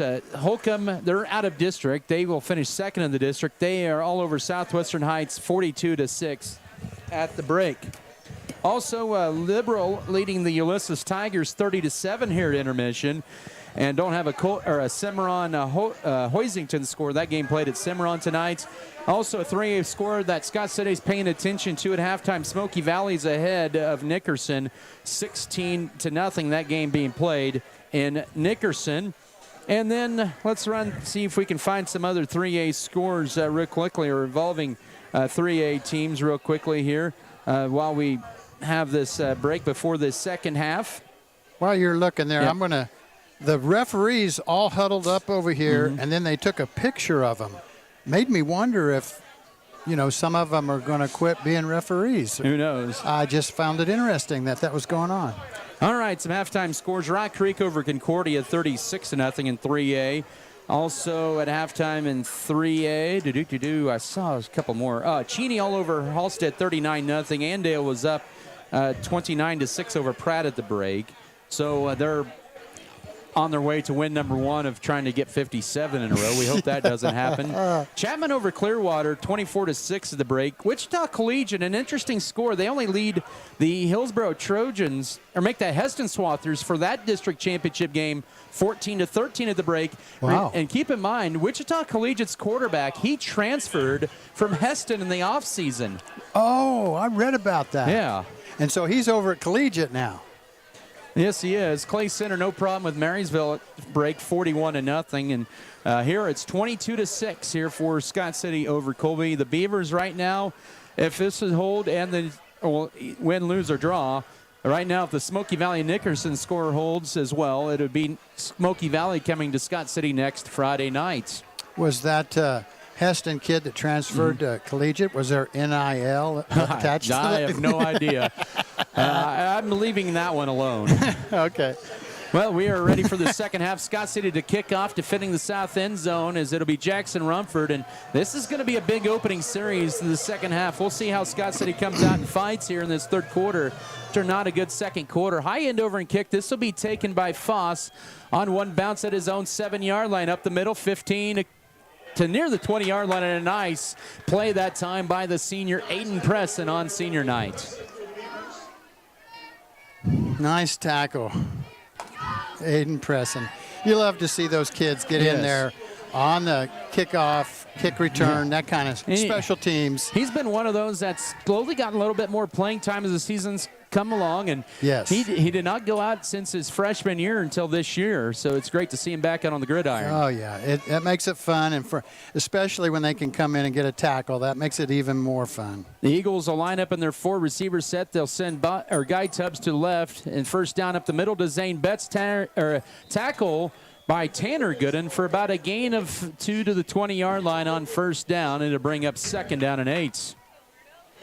Well, that's about how they started the first quarter. Running Zane Betts right up through the middle. Opening seconds of the second half. Beavers need to get a 3-and-out. Colby's only had one 3-and-out tonight. One other series that went 2 plays was resulting in an interception, an offset eye, and a 2-receiver set. They moved Tubbs in motion on second down, a play fake. They're looking right for Foss as it's a jump ball situation, and it's incomplete. They were Foss wanted pass interference, but that was good coverage by Peyton Bergner, and that ball was really uncatchable either side. 3rd and 8 coming up. Well, Foss would have had to turn around, and he didn't see the ball till the last little bit. And the ball was thrown to his outside shoulder. He was looking over the inside shoulder. So he could have made a play at that if he had realized the ball was to the outside. And then he would have been in great position to catch it because the defender was on the inside of him. Colby tonight is 3 of 7 on third down, facing 3rd and 8 at their own 20. Opening seconds of the second half. Now 3 receivers to the right as Carroll under pressure has to sling it out to his safety valve in the pass. Drops incomplete. Intended receiver was Tucker Ward. And Scott City's going to get their second 1, 2, 3 and out of the ball game. Well, that's the way Scott City would have diagrammed it. And the clock isn't moving, 11:10 because of the incomplete pass.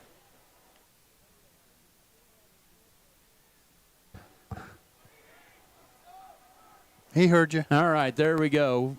Second punt of the night here for the Eagles. That was, and it'll be Giesenhagen, I believe it is, who's punting this one. Here's a shorter kick, kind of a backside spin, and it did hit a Scott City man at the 50-yard line. That should be Colby's ball. Off a bad bounce. It hit a Scott City man downfield at the 49 of Colby, or of Scott City. They're going to give it to Scott City. Did that hit? It hit Aiden Presson in the back. I thought that was, well, or did it hit the Colby kid in the back? It's hard to see, but maybe the officials on the far side had a better view of it. I would like to have seen the replay on that. 49-yard line, 1st and 10. 22-6 opening minute of the second half. Scott City with the ball near midfield. It'll be a toss right side to Colin McDaniel. Turns it upfield, 45-40. Breaks through attack. Oh, he stumbled. The 40-yard line got him. And it's a 1st and 10, though, all the way to the 34-yard line. A gain of 17. That's a good way to put that, Adam. He wasn't tackled. He tripped over he tripped over his own feet. It's really what, are they bringing that back? They are. There's a flag. Okay, I did not see the flag over right at the 49 of Colby. This would be more than likely a holding. Yeah, he tripped over the 50 or 40-yard line. That's not fair when the turf monster gets you. Yeah, no kidding. I think what he was doing was he was changing direction, and that's what got him. It'll be a 2-yard gain and a 10-yard penalty. I'm glad he didn't run into the end zone another 40 yards and have to come back. Yeah, 1st and 18 from their own 41 for the Beavers. Opening minute plus of the second half. Here's Cam DeVoglemore, quarterback keeper, goes left side, excuse me. Now he tries to switch the ball from the right to left and gets about 5 on first down. It'll be Braden Foss with the tackle, along with Simon Salcido. Second down coming up. Wow, that was either a broken play or that was a designed quarterback run with no help out there in front of him. That was kind of crazy. 2nd and about 12. He did gain about 6 on that, or make that 5 on that play. 47-yard line. Jackson Rumford will be split to the left, and Trango split to the right. Pistol wing T. Here's back to pass on 2nd down. Here's pattern for Rumford. He gets contact, and there's the flag. He went up to high point at about the 36-yard line of Colby. Salcido bumped into him, and that's going to be a penalty every day, and that ends in Y. College and pro, they never throw the flag. But in high school football, they still call pass interference the way it's supposed to be called. I'm going to talk this over, pass interference. And that's going to be a first down. It'll be a 15-yard penalty from the 47-yard line in Scott City territory to the 38-yard line of Colby. 5 penalties, 57 yards for the Eagles, and a fresh set of downs for the Beavers. With 10-10 here in the third. Pistol wing T, the wing to the left, handoff left side. This is Colin McDaniel trying to get room left side, but Colby slows him down for 2. The ball came out late, but the whistle had blown at the 38-yard line. And now we have an unsportsmanlike on the Colby bench. The Colby's assistant coach was clear out to the numbers at the 40-yard line. It'd be a gain of 1 and a 15-yard unsportsmanlike on Colby bench. Wow. And, you know, that's the thing. If assistant coach gets a second penalty, the head coach gets ejected. So that's their first unsportsmanlike on the sideline on Colby. So Scott City will get it to the 23-yard line. Did they call it just because he went out there beyond the 40, or what did he say something? Okay, I take that back. It's just a sideline warning on Colby. Okay. He was mad at something. He thought it was a fumble. So 2nd and 9, 38-yard line. They'll toss it right to Tracer Chapman. Has a lot of room right side. 35-yard line, 30. Step farm inside the 25 and down to about the 23-yard line. Casey Giesenhagen pushed him out of bounds, but not before a gain of 15 and a nice 1st and 10 run for Tracer Chapman. Nice run. I love that when we're on the left hash mark and we roll to the right with the sweep toss. There's a lot of room, and they've got blockers out in front of you, and I just think that's a great play. Yeah, at first there, I thought that was going to be a personal foul on the Colby sideline, but luckily for the Eagles, it was not. So 1st and 10, 23-yard line, under 10 to go, third quarter, as Vogelmore will just tuck it up and run. He's inside the 20, tries a flag, will come out, and he'll be down to about the 16-yard line, a gain of 7, but it's all for naught. And all of a sudden, everybody's getting a flag called on him in the third quarter. Oh, seriously. Oh, that just slows the game down. Oh, well.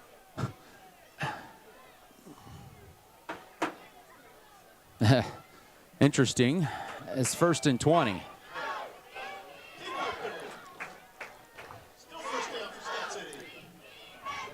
But when you do a committed penalty and you take the defender to the ground right in front of the official, 9 times out of 10, that's going to be holding. Yeah. 1st and 20, 33-yard line of Colby for Scott City is a play fake. Vogelmore looking for an out and up, has a wide open McDaniel, and he's going to make the catch, and he'll be hit into the end zone. Touchdown, Scott City. 33-yard bomb to the senior McDaniel, his 2nd receiving touchdown of the night, and it's 28-6 with 9:19 in the third. I think that was the call where they said, let's quit farting around with this. Let's throw the ball deep and get in the end zone and get out of this possession. Too many penalties, too many things going wrong.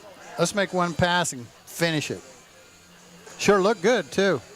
Here's Jackson Rumford to kick the extra point, and another penalty. And a good practice swing that time. This will be encroachment on Colby. And does Coach Turner think about maybe taking the penalty and going for 2 with the ball at the 1.5? I think Rumford needs the practice. Oh, he had a good swing there. Just keep it right in the same spot. Then I would decline it if it's possible. Kick it again. That was a drive that they moved it forward. They did move it to the 1-yard line. They are going to decline the penalty. Well, then you got to move the ball there. I think that was called by McDaniel there. He's like, I don't want to get up. I'm comfortable right here at the 10. I'm with him. He's the holder, McDaniel. Snap by Felker. Good one. Placement down. The kick is on the way, and it is good. 29-6 for Scott City. 9:19 to go, third period. We'll come back in 30 seconds for the kickoff. This is Beaver football. The Scott Recreation Commission invites you to come get fit in their fitness center, no matter what your focus is.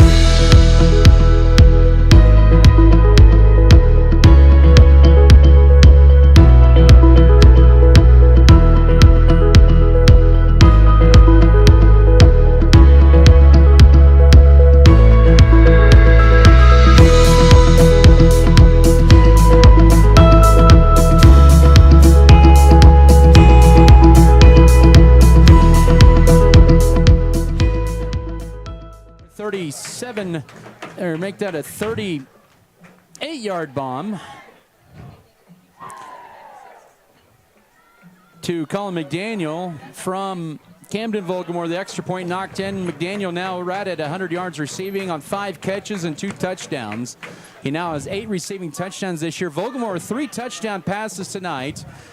Second highest he's had in a game. Beaver football presented by JF Beaver Advertising, Jackson Legal Group, Lebanon Lawn and Tree, Lone Tree Farms and Livestock, McCarty Family Farms, Metzger Appraisals, Metzger Family Farms, Midwest Mixer, Miller Veterinary Clinic. Here's a sidewinding kick, and it's going to roll. It's still rolling, and a good shot by Aiden Presson, drilling the return man who had to see if it was going to roll out of bounds or not. Talon work inside the 20. What a play by the senior. Well, the Colby kid thought the ball was going to go out of bounds, so that's why he wouldn't pick it up. I'm with him, too. He is lucky he got that ball picked up before Aiden hit him. They're going to mark this back at the 15-yard line with 9:17 here in the third. That was awesome. Yeah, work was in no man's land there. Scott City with a 29-6 advantage. Colby went 3 and out on their opening possession of the half, and they will run the play right side, and nothing going for Zane Betts, Tanner Gooden, and also Tracer Chapman. You have senior on senior that time, 2nd and 10 after no gain.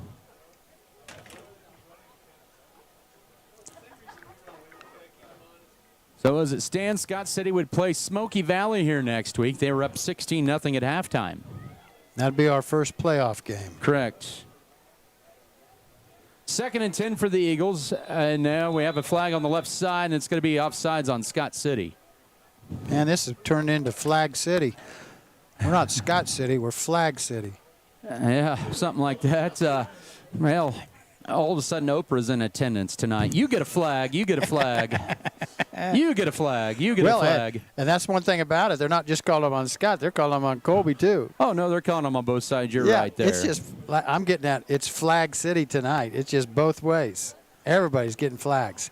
Look at the ref. He wants the clock started. Yep, there we go. 8:40. They wouldn't start it. I agree. Start that clock.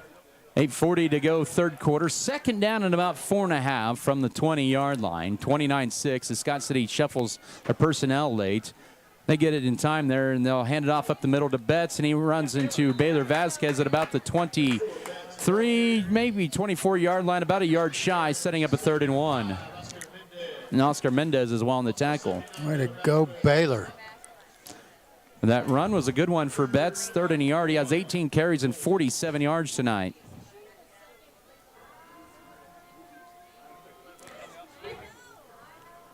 Third and a yard. Eagles tonight are 3 of 8 on 3rd down, but this one's very manageable. They'll run an offset eye with 2 receivers set, a tight end to the right side. And they'll run it up the right side on the 1st down run for Zane Betts to the 26-yard line. He'll gain 2 on 3rd and 1. Tanner Gooden with the tackle. They ran away from Baylor Vasquez. They knew they couldn't move him out of the way, even with the double team. Hugoton has jumped over Goodland 56-0 after the 3rd quarter. Wow. And Hugoton maybe taking out some frustration after a tough 8-point loss last week at home to Holcomb. That'd be my guess. So right now, Hugoton would go to on first down. The play thrown out to the left side. Pass is caught for really no gain. Tucker Warwick for no gain. Colin McDaniel stops him 2nd and 10. Who will Hugoton end up? They'll go to Andale. They're the 3rd team in our district, aren't they? Yes. Boy, they're a pretty good team for 3rd team. Next year, Scott City's District A will not be matching up with Andale first round. Andale being a different district than Cheney. Oh, good. 2nd and 10, 5th play of the drive, 6:45 here in the 3rd, 29-6 Scott City. 10 to snap it as Carroll goes under center. The junior quarterback will toss it right side to Betts. Scott City does a good job of turning it in, but Betts cuts it left side and gains about 2 to the 28 on 2nd down. He'll set up a 3rd and 7. Alex Tarango with the tackle. Hey, Hugoton might go to, we all think Andale's coming to town in 2 weeks. Hey, you know what? Hugoton just might put a stop to that. The way that game might go, it might be done. They might start it at 7 and be done by about 8:15. Both teams love to run. Yes. Colby's converted 1 third down on this drive. They have it 7 yards to go, or 8 yards to go at their own 28, trailing 29-6 halfway through this 3rd quarter. And a little bit of confusion, though. They go under center with 10 to snap it. Carroll will drop back to pass. Looking right, and he's under duress. And he breaks through a sack. He's got a chance to run. Now he steps back. Oh. And this time, Tanner Gooden swallows him up at the 15-yard line. Tanner Gooden with the bowl of macaroni and cheese on senior night. Wow. At the 18. I thought they were going to put the ball clear back at the 12. They'll put it at the 16. That's a loss of 12. The white hat kept saying, no, you got to put it up here where he was first grabbed, not where they. In that case, why don't we just pick him up and carry him to the end zone, get a safety? And back to punt, standing at his own 2-yard line. You talk about safety, but at his own 2-yard line is Giesenhagen for his 3rd punt of the night. Gets a good snap here. Scott City brings a convoy, and they'll block the punt. And then it's caught, fielded by Case Armendariz at the 24-yard line. Oh, man, I bet Armendariz is like, man, wish I was up on my feet there. Yeah, if he could have kept his feet, he could have run with that, couldn't he? Yes. Scott City's 2nd block punt of the year. That might have been McDaniel that's got his hands on that. And the Beavers can add to their score of 5:03 to go in the 3rd at the Eagle 24. Great play. Great turn of the field for Scott City. Oh, absolutely. Short field, 24 yards. Ryan Lotta. We're running out of clock. Yep, they do get a delay of game. And did they get a timeout beforehand? Nope, delay of game. Oh, well, and so it's going to be 1st and 15, 29-yard line. I think Colby was frustrated on that last sack by Gooden because when Gooden got up, he kind of pushed the quarterback Carroll, but I think he was just trying to get up and celebrate. I don't think it was anything intentional. Well, I had that feeling too, Adam. I wondered if there wasn't, and they didn't call anything. So, and the ref was standing right there. So. Yeah. There must not have been any John going back and forth. 1st and 15, 29-yard line. This will be option play. Oh, pitch to McDaniel, 25, and he's too near the 20-yard line where he's going to be escorted out of bounds. A 9-yard play sets up 2nd and 6 as he is up to 82 yards on 12 carries tonight. That play had a lot going on, didn't it? Oh, it did. What's Turner talking to Whitehat about? Now give him 10 on that play. I don't know.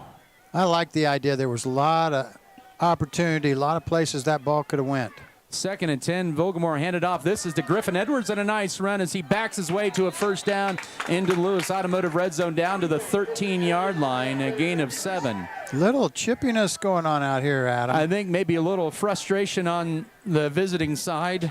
I think so. I mean, there was definitely some that time. Some unhappiness on both sides. 14th, 1st and 10 of the night for the Beavers. They have it at the 13 of Colby with 4.5 here in the 3rd, up 29-6. Just trying to wear this Eagles team down. Scott City plenty of time to snap it, and the pistol live, the wing to the right. This will be a play right side. McDaniel inside the 10 and inside the 5 and stumbles down to the 1-yard line. He almost got that one. So 13 more sets up, make that 12 more, sets up 1st and goal. you know, when that chippiness hits, a lot of times it just fuels the kids. They want to play better, play harder. I'm going to get you, that kind of stuff. And you should never do that stuff in the game. They marked this officially at the 2, 1st and goal, left side. Here's a carry for McDaniel. Why not? Flag. Touchdown, Scott City, but yep, you're right. Late flag after he was in the end zone. This is going to be a holding. This will back him up. I'm not sure. That might be dead ballish. I mean, it was thrown really late. He was in the end zone when they threw it. Let's see here. It's a face mask on Scott City, just a 5-yarder. I think they're going to get Contreras on that because he was like after the flag was thrown, it's like, what did I do? But it's they're going to mark this a 15-yarder. He didn't call personal foul. That's the problem. Make the correct calls and the right terminology because that's just confusing. I'm sorry. Ran over. That's okay. 1st and goal from the 16. It should be a personal foul face mask. 10 to snap it for the Beavers with 3:45. And here's McDaniel left side. Inside the 15, inside the 10. Spins inside the 5, and he gets over the century mark in that run and down to the 2. So he got 14 of those yards back to get over the century mark. I guess that penalty works in that regards. Get him over the century mark. Oh, well, okay. Well, I thought he was going to get into the end zone. Had I two did more. Too. 2nd and goal at the 2-yard line. That was his 14th carry. This will be an Edwards carry this time. He breaks through 1 tackle, and he's in. Touchdown, Scott City. Griffin Edwards, his 2nd rushing touchdown of the year, 1st since week 1, and it's now 35-6 with 3:35 to go 3rd quarter. Oh, I hadn't heard that. I wasn't paying attention. That cannon. Have they been shooting that off all night? Yes, they have. Oh, I missed it. A nice 6-play, 76-yard drive for Scott City. Not even 2.5 minutes. And Jackson Rumford for the PAT. High, and it is no doubter. 36-6 with 3:35 to go 3rd quarter. We'll come back in 30 seconds. This is Beaver football. You know how they say. Go with the proven winner. I'm Michael Trout from State Farm in Scott City. When it comes to auto insurance, we score big with our policyholders. We score on competitive rates, on customer service, and on satisfaction and speedy claim handling. Let us quote your autos today and make you a part of the Trout State Farm team. Call or stop by Michael Trout State Farm and you can be assured of our personal best. Go with the winner, Michael Trout State Farm, Scott City. Football tonight is brought to you by Precision Ag and Seed, Our Brothers Auto Body Mechanic, Richards Financial Services, Roden Beacon Green Agency, Scott City Eye Center, Scott City Pharmacy, Giftologist, Scott Community Foundation, Scott County Abstract and Title Company. Also want to thank Z Bottling. They've been gracious to provide us water all season long here in the broadcast booth. See them for the custom labeling watering, high quality H2O, the best quality of water you'll find in Western Kansas. Z Bottling. Cheers. You betcha. Here's a Rumford kick, and this will be taken by Giesenhagen at his own 20, goes right side 25, sidesteps 130, 35, and he'll take it across the 40 to near the 45-yard line as the freshman Matthew Wheeler makes the tackle there, and a nice gain in best field position tonight for the Eagles. Oh, that was a nice run back. Very slow, methodical run. He was picking and choosing, and then he got to the sideline, ran hard. Yeah. Scott City also is substituting a little bit more into that second unit. Good. Onto the field there in special teams, so 3:28 here in the 3rd. 1st and 10 Eagles. They'll start this actually at their own 44. They'll run to the left. It'll be handoff left side. This is the Betts. Goes forward for about 2 to the 46. He was tackled that time by Case Armendariz.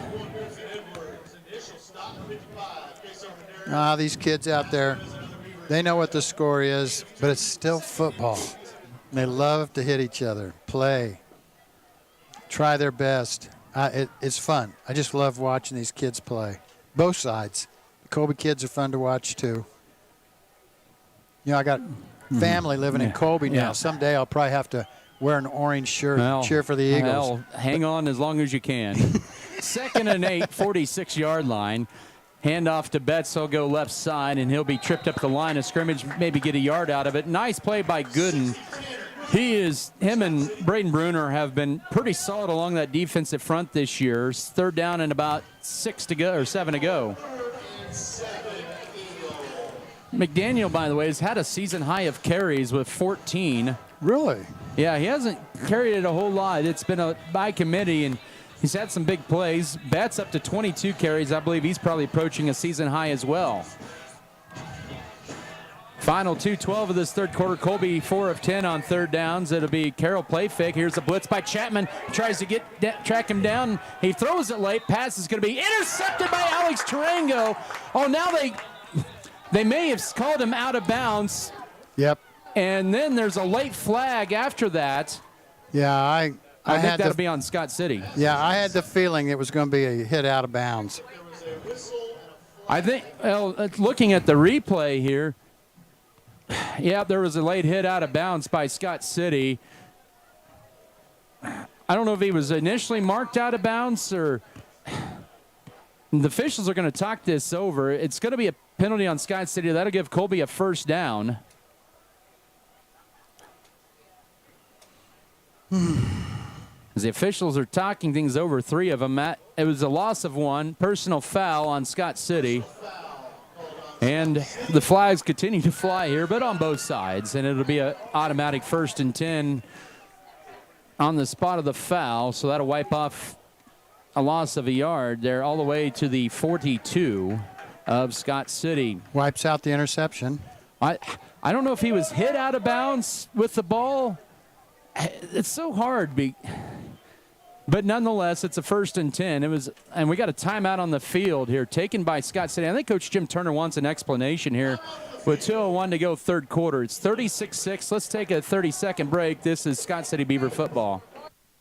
At First National Bank of Scott City, we look forward to helping you manage your finances with our quick, secure, and convenient online banking service. Not only BBN is supported by Norder Supply, Lone Tree Farms, Pioneer Communications, Beaver Booster Club, White's Food Liner, Scott City Eye Center, Shells, Flowers, and more, Scott City Pharmacy, Giftologists. 2:01 to go 3rd quarter after the personal foul on Scott City. Coach Turner did not like the call and wipes off an interception. We think it was an interception, but it's a 1st and 10 at the 42-yard line of Scott City for Colby. They'll throw a flag on him if he keeps arguing. I mean, Coach Turner's still unhappy, and I'm kind of with him. Split backfield with a 3-receiver set. This will be a handoff right side. Look for a halfback pass, but Jackson Rumford will drop.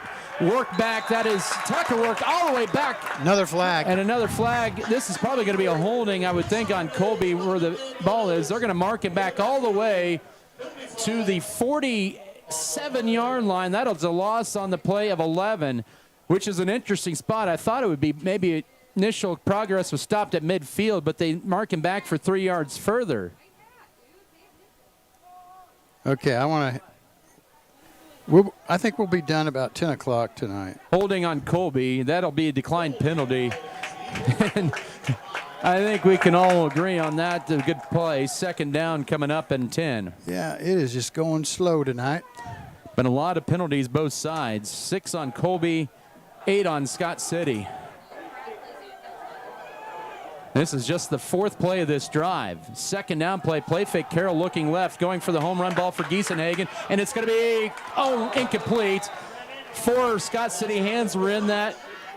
Tarango and Volgamore, and they kind of shrug at each other, and then they give each other kind of a 5 there. 3rd down and long to go. Yeah, they had it picked, but they both, I don't think they realized that they were both there, and they both went for the ball, and well, didn't happen. No, neither one of them. That's good because they were both aggressive, and but they just took it away from each other, and then it went on the ground. 3rd and 20 at their own 47 with 1:46 to go in the third quarter. This third quarter has taken maybe 3 hours. It's 36-6 Scott City. Play fake for Carroll now. He's under duress. Finds some room at the right. Throws it late. And it's right to Colby McDaniel. 50 down the left sideline. 45, 40 inside the 35 and down to the 32-yard line. Carroll picked off for the second time tonight, and Scott City will get a turnover force there. The second pick tonight by Carroll. And McDaniel got up limping. Yeah, he's going to get back in the huddle. He'll be okay. I don't know. Yeah, he looks better now, but when he first got up, gimping on that right leg. Now mark this at the 31 of Colby. With 1:35 to go third quarter, and a quarter that has been dominated by Scott City. And whatever Coach Turner said in the locker room at halftime, the Beavers have taken it to heart in this third period. Only one first down for Colby, or two, one on a penalty. Pistol wing tee, back to passes. Volgamore on first down. Sets up looking for the out and up and they'll change the pass. Going to be knocked away, incomplete. That kind of hung up there a little bit for Alex Tarango. Allowed the safety Braden Foss to break up the pass, 2nd and 10. Ball looked like it was fluttering. Wasn't a good, spiral-looking pass. I'm not sure. I got another down to do it. 2nd and 10. Stops the clock with 89 seconds to go in this third. Early fourth quarter, Nickerson down 22-6 to the Smoky Valley Vikings. On second down, here's a carry for Caden Catchman. He'll gain 2 to the 29, setting up a 3rd and 8. As he takes it to the 29, setting up at 3rd down. Trying to get this third quarter done. Oh, man. Taking forever. Scott City tonight is 3 of 6 make that 3 of 5 on 3rd down. They'll run 3 receivers left, a wing to left, and an empty backfield. The tight end the right as Volgamore rolls to his left on 3rd down. Has plenty of options. He'll find the back of the end zone for Couchman. He will hang on. Yes, touchdown! Caden Couchman holds it in through contact. His first career varsity touchdown reception is for a touchdown, and it's 42-6. Well, Couchman, I think, probably knew he was going to get hit because he was facing the defender running right at him, and he'd still caught that ball, and then he really got hit. And nobody was sure if he caught that ball until he rolled over and held the ball up. Oh, that was a great 31 yards later, and the extra point, yes. 43-6, the Beavers with a 21-0 run in the third quarter of 49 seconds to go in period 3. We'll be back for the kickoff in 30 seconds. This is Beaver football. The world needs more farmers, people who know the land, people who support rural communities, people who are as diverse as each acre they care for. But unless you've been born and raised on a family farm, it's nearly impossible to become a farmer. That's why we are building a team of people from our hometown and across the world to do what they love. We are not just a family farm, we are a multi-family farm. We are Volgamore Family Farms.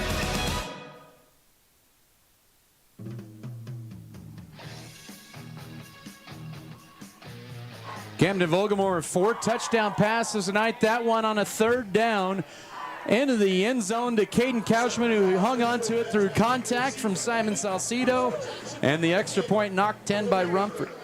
Scott City has opened this game up here in the third, now up 43-6. What a night. What a night. It's been a slow getting there, 43-6. Just a strange game. 210 yards passing for Volgamore tonight. And here's the return here from Foss. He takes it across the 30 and a nice run up the middle to about the 34-yard line. In on the tackle was Cesar Peregrino on senior night along with Jackson Rumford. All right, here we go again. We still got 44 seconds to go in this quarter. That's a 3-play, 31-yard drive that took 46 seconds for Scott City. And we just had, 44.7 to go here in the third. 34-yard line for the Eagles. 1st and 10. But Scott City has opened this game up here in the third. First down pass, the jump ball, and it's going to be caught by Tubbs. Nope, incomplete. They'll rule him out of bounds at about the 35. Peyton Bergner on the coverage. I had a fan send me a text that says unofficially about 41 minutes of third quarter real time so far. Oh, brother. I believe it. Yeah, I do too. We're still in third. Yep. Still, yeah. Lots of passing, incomplete passes, penalties, scoring, touchdowns by Scott City. That all takes time. That was really the first time Guy Tubbs has been targeted tonight, which is a little bit of a surprise. He's been a go-to receiver as well for the Eagles this year. 2nd and 10. Carroll just 6 of 19 passing. Make that 5 of 19, and the play up the middle for Betts goes nowhere. Sets up 3rd and long coming up. That'll end it. I don't think they're going to – I think they want to go to the fourth quarter. He has 23 carries for 54 yards, and they're low in points. I guess he might be able to get one more play. Clocks are counting down. 10 seconds to go, and they're taking their time. And they're going to go to the huddle or to the sideline. So we got 12 minutes to go here at Darner Field on senior night, and the Beavers with a big lead, 43-6. We'll come back in 1 minute for the fourth quarter. This is Beaver football. Western State Bank proudly supports Scott Community High School students and athletes as they prepare for another great year of achievements. Just as our students prepare for another successful year, we encourage you to be prepared for whatever life may bring you. Stop in and talk with the knowledgeable staff at Western State Bank, whether it be a new home loan, financing for your business, or any one of our checking and savings account options. We're here to help you. Make sure to check out all of our internet banking options provided at WSBKS.com. Western State Bank, member FDIC. And as always, go Beavers! Sports have this amazing way of making a positive impact in our community, whether it's helping children, boosting local economies, or creating role models. That's our goal at American Implement, too. We believe in being a part of the communities we serve by just being a good neighbor. Thanks for being ours. Feel better now. Make an appointment with Dr. Yeager today. Mix 94.5 KSKL Scott City, powered by Wheatland Electric, committed to improving the lives of their members and the community they serve. Wheatland Electric, delivering energy for life, a Touchstone Energy cooperative. Adam Kadavy, Tim McGonigal with you. First play of the fourth quarter, 3rd down and 10. It's a trick play for Zane Betts, and he is going to be brought down in the backfield. Case Armendariz brings Betts down for a huge loss inside the 30 to about the 27-yard line. That is a loss of 7 on 3rd down, and Coach Ryan Mosier in his first season is going to send the punt unit. And the second halves for Colby, they've only gained 2 first downs, 2 3-and-outs, 3 punts, and an interception. That one drive that they scored the touchdown, they looked great on. Yes, they did. Scott City will get the ball back here in the first minute of the fourth quarter. Giesenhagen had his punt blocked last time, and now he'll run a fake, and it's going to be caught by Betts, and he'll turn it upfield, and he is going to get the first down.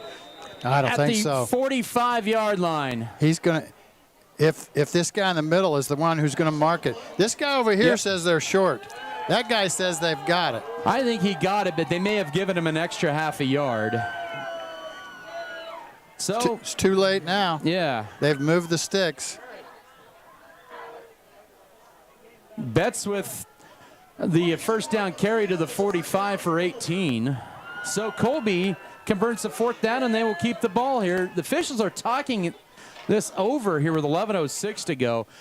I think he got the first down right at the 44, but they gave him an extra half a yard. I think it's still a first down to me nonetheless. I thought it was a first down too. But now all 5 officials are meeting over the football. It's been a tough night for him, I'll say that. It has been. But a lot of penalties, a lot of situations. And there's the first official first down signal. Well, they're not much on marking it where the knee went down. They put it where the ball ends up down every time. 45-yard line, 1st and 10. Here's a Betts carry up the middle. He will get submarined at the 46 for 1. Setting up a 2nd and 9.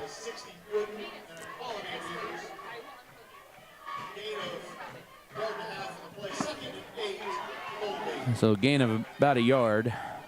24 carries for Betts. I almost think that might be a season high for him. 55 yards unofficially.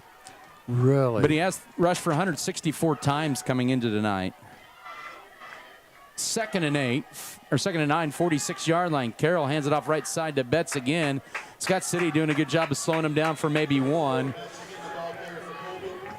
On this game, it'll be 2. Yep.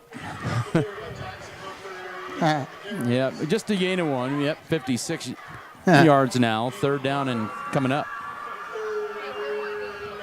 10:06 to go. I'm just, Oh, yeah.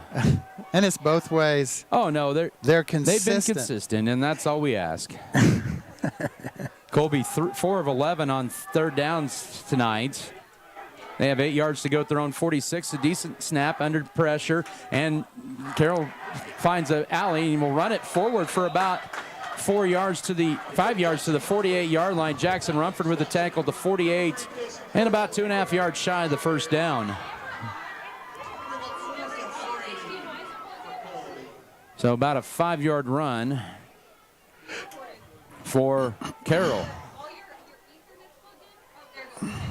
The 48-yard line, about 2.5 yards shy of the 1st down. Colby, 1 of 3 tonight on 4th downs. They converted on a fake punt earlier on this drive.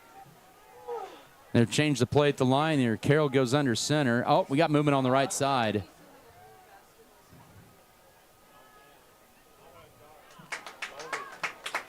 And that'll officially back him up.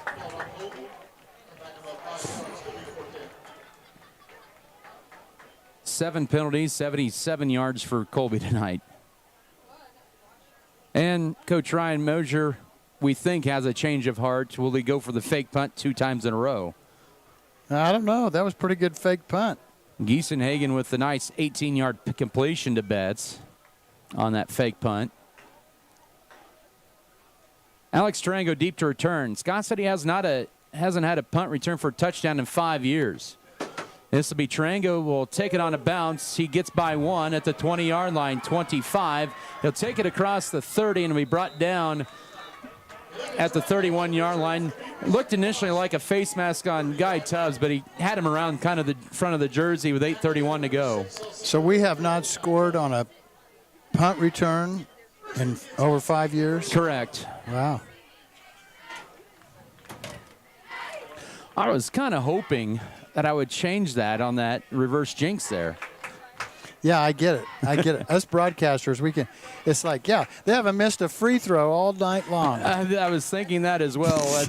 That's a good old broadcaster's jinx there. 31-yard line. Volgamore hands it off to McDaniel. Squirts through there for a nice 6-yard run on 1st down.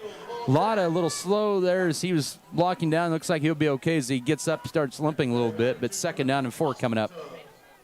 Boston Tubbs on the tackle. That kid hasn't caught a pass all night long. That kid catches a pass the next play. Yep, 2nd down Just and the 3. way it works. Absolutely. Wing to the right is Couchman. Handoff, this is to Chapman on 2nd down. He'll be a yard shy of the 1st down at the 40. Got 2, needed 3. And so Reed Felker and also Trey Ryan will enter the game for Scott City, a 3rd and 1 coming up as Mendez checks out and also a couple others. Oh, Lotta, he's gimping on that. He hurt that right ankle, and yes, a long time ago. Retaped it. He's back in there. He's been playing since then, but he's gimping on it.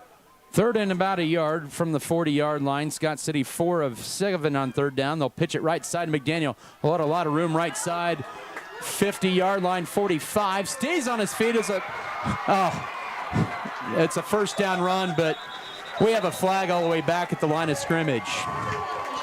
I was watching Chad Nod. He about pulled it out initially, and then he kept it, thought about it, and then threw the flag after the play was 15 yards downfield. Oh, brother. I mean, there's a point of time where you can just, it's 43-6. You just, in my mind, you just quit throwing them. I know it's a catch-22. If it's a penalty in the first quarter, it's a penalty in the fourth quarter. I know. It's kind of one of those tough deals. The officials are talking things over here. You could call probably holding on every play. Somebody. Well, let's see here. He may just pick this up. He should. He does pick it up. That's a good call there. Wave it off. So the play is good for about 24 yards.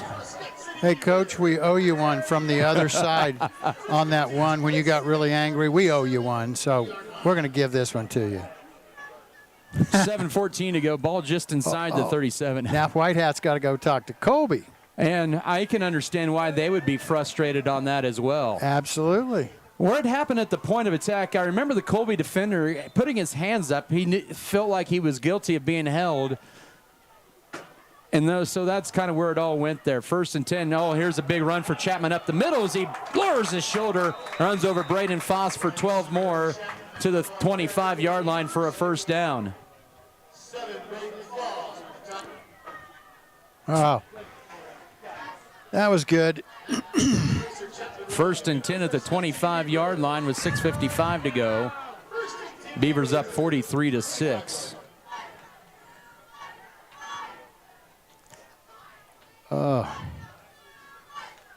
Clock's rolling. A pistol live formation, tied in the right side. It'll be a option keeper, but our option and carrying it will be Griffin Edwards on the option. He'll gain 4 on first down, or make that 3 on first down. So make it 2nd and 7. At the 22-yard line here with 6:20 to go in the game. 22-yard line to be exact. Well, looks like it's going to be Scott City and Smoky Valley next week. Will them games start at 7? Or well, could it's they up be to the visiting team. Okay. It's 22-6 in the fourth quarter there. Here's a play right side. This is Colin McDaniels. He gets hit at about the 15. He'll be just a yard shy of the first down, officially at the 16 for a nice 6-yard gain. He has 135 yards on 17 carries and over 230 yards all-purpose. So if Smoky Valley said, I want to play that game Saturday afternoon? They can choose to do that. But knowing Coach Lambert, he'll want it Friday night at 7. It's all routine. 3rd and a yard with 5:28 to go as Volgamore will drop back to pass. Goes for the fade pattern for Rumford in the end zone, and it'll be a little bit wide to the left and incomplete. And it'll bring up 4th and a yard. Scott City now 5 of 8 on 3rd downs tonight. I think Scott City threw that knowing that they were going to go for it on 4th down. Yeah, I think you're right, Adam. Although they could kick another field goal. Well, Scott City on the year is just 3 of 10 on 4th downs. They were 0-1 last week against Goodland. They have it at the 16-yard line, 4th and 1. Chapman, he's got a first down and more. Inside the 10 as it'll be 1st and goal. As they're well into the Lewis Automotive red zone at the 8. He got 8 yards on 4th and a yard from the 16. He has a nice night, 8 carries and 50 yards. Scott City with their 21st first down of the night. When Chapman gets that ball, he really looks like he's trying to run as fast as he can, too. That's a good thing. Because you and me can see that hole, and he's right there with it and in it. We've seen those tailbacks run a little harder here in this second half of the year. I agree.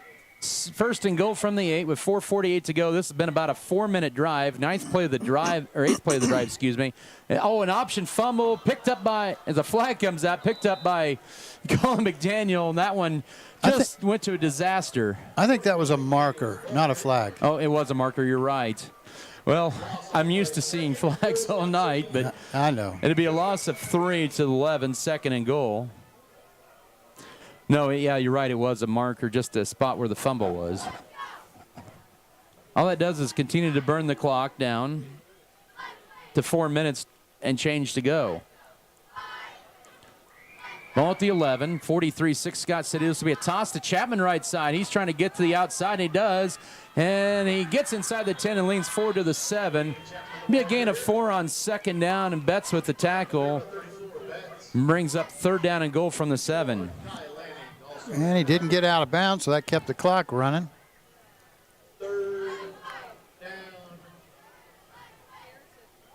10th play of the drive coming up.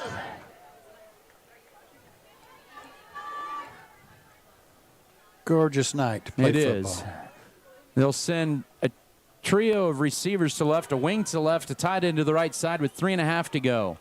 5-minute drive. Vogelmoor will just roll to his left. He can run and he will. He'll take upfield and into the end zone. Touchdown, Scott City. Camden Vogelmoor, his 4th rushing touchdown of the night on a 10-play, 69-yard drive.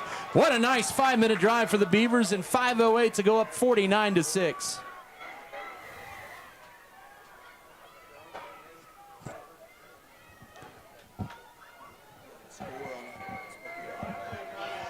Yeah.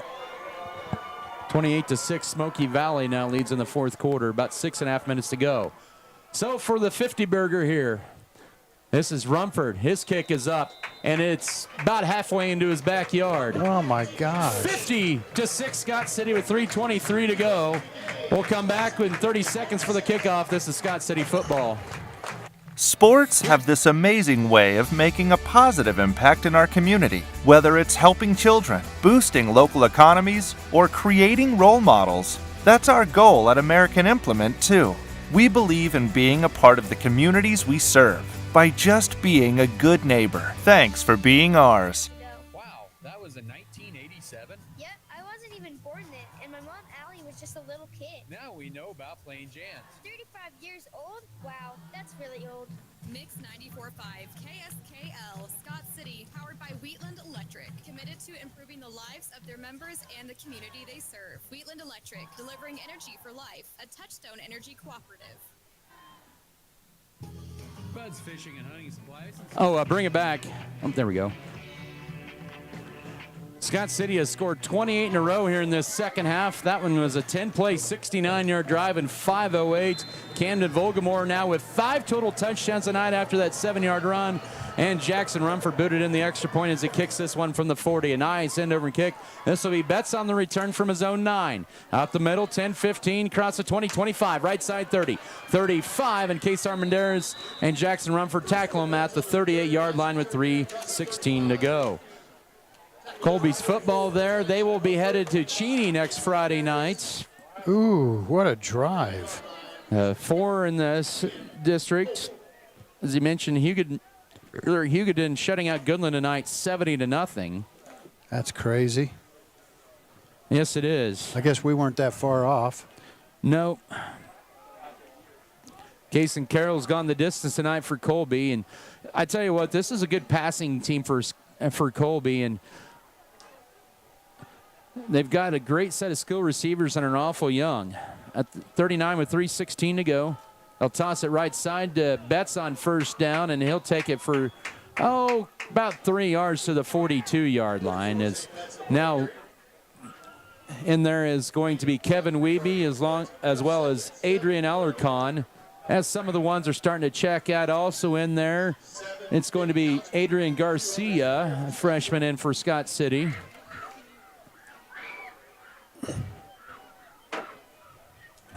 The Beavers trying to maybe empty out put some subs in here. 2nd down and 7, under 2:40 to go.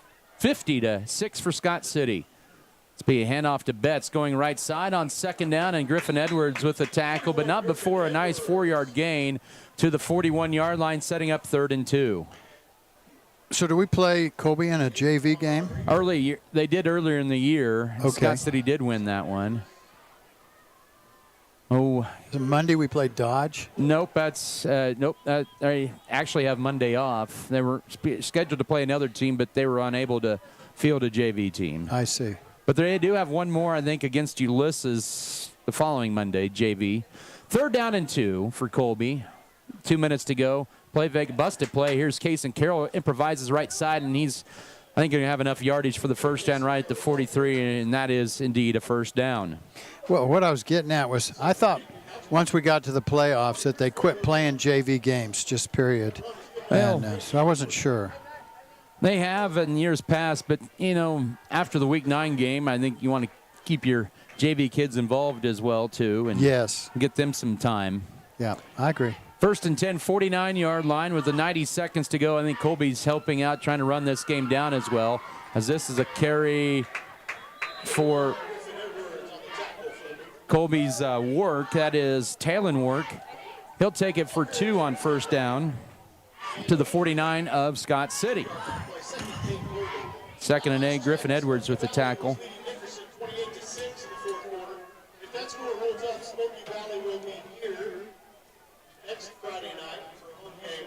Second down and 8. 1 minute to go in this one. Fifth play of the drive as well. 2 receivers to the right, 1 to the left. Handoff goes left side to Talon Work on second down. Scott City's second unit, and some of the first in there. Alarcon and Griffin Edwards hanging on by the jersey. Also in there, Bryce Huntermark, who's really come out and played well this senior season along with the tackle. No gain initially for Work. Third down, make it a gain of 1. Third down coming up with 30 seconds to go. They might get one more. It depends. If they throw the ball and it's incomplete, we'll have another one. But for a second straight year, Scott City is going to finish 7-1 in the regular season. They'll wrap up their 23rd district title, all undefeated district championships in 43 years of district play. Colby shuffling around. 8 seconds to go. It'll be a sweep play right side. This is a senior Boston Tubbs on third down. He's got the first down inside the 40 and down to the 36-yard line, and that is all she wrote on a gain of 12. And Scott City wins their 10th consecutive game at home against the Colby Eagles. Since 2001, the Beavers win this one on senior night tonight, convincingly, 50-6. Post game to begin after this 3-minute break. This is Scott City Beaver football. Nothing's better than homemade food.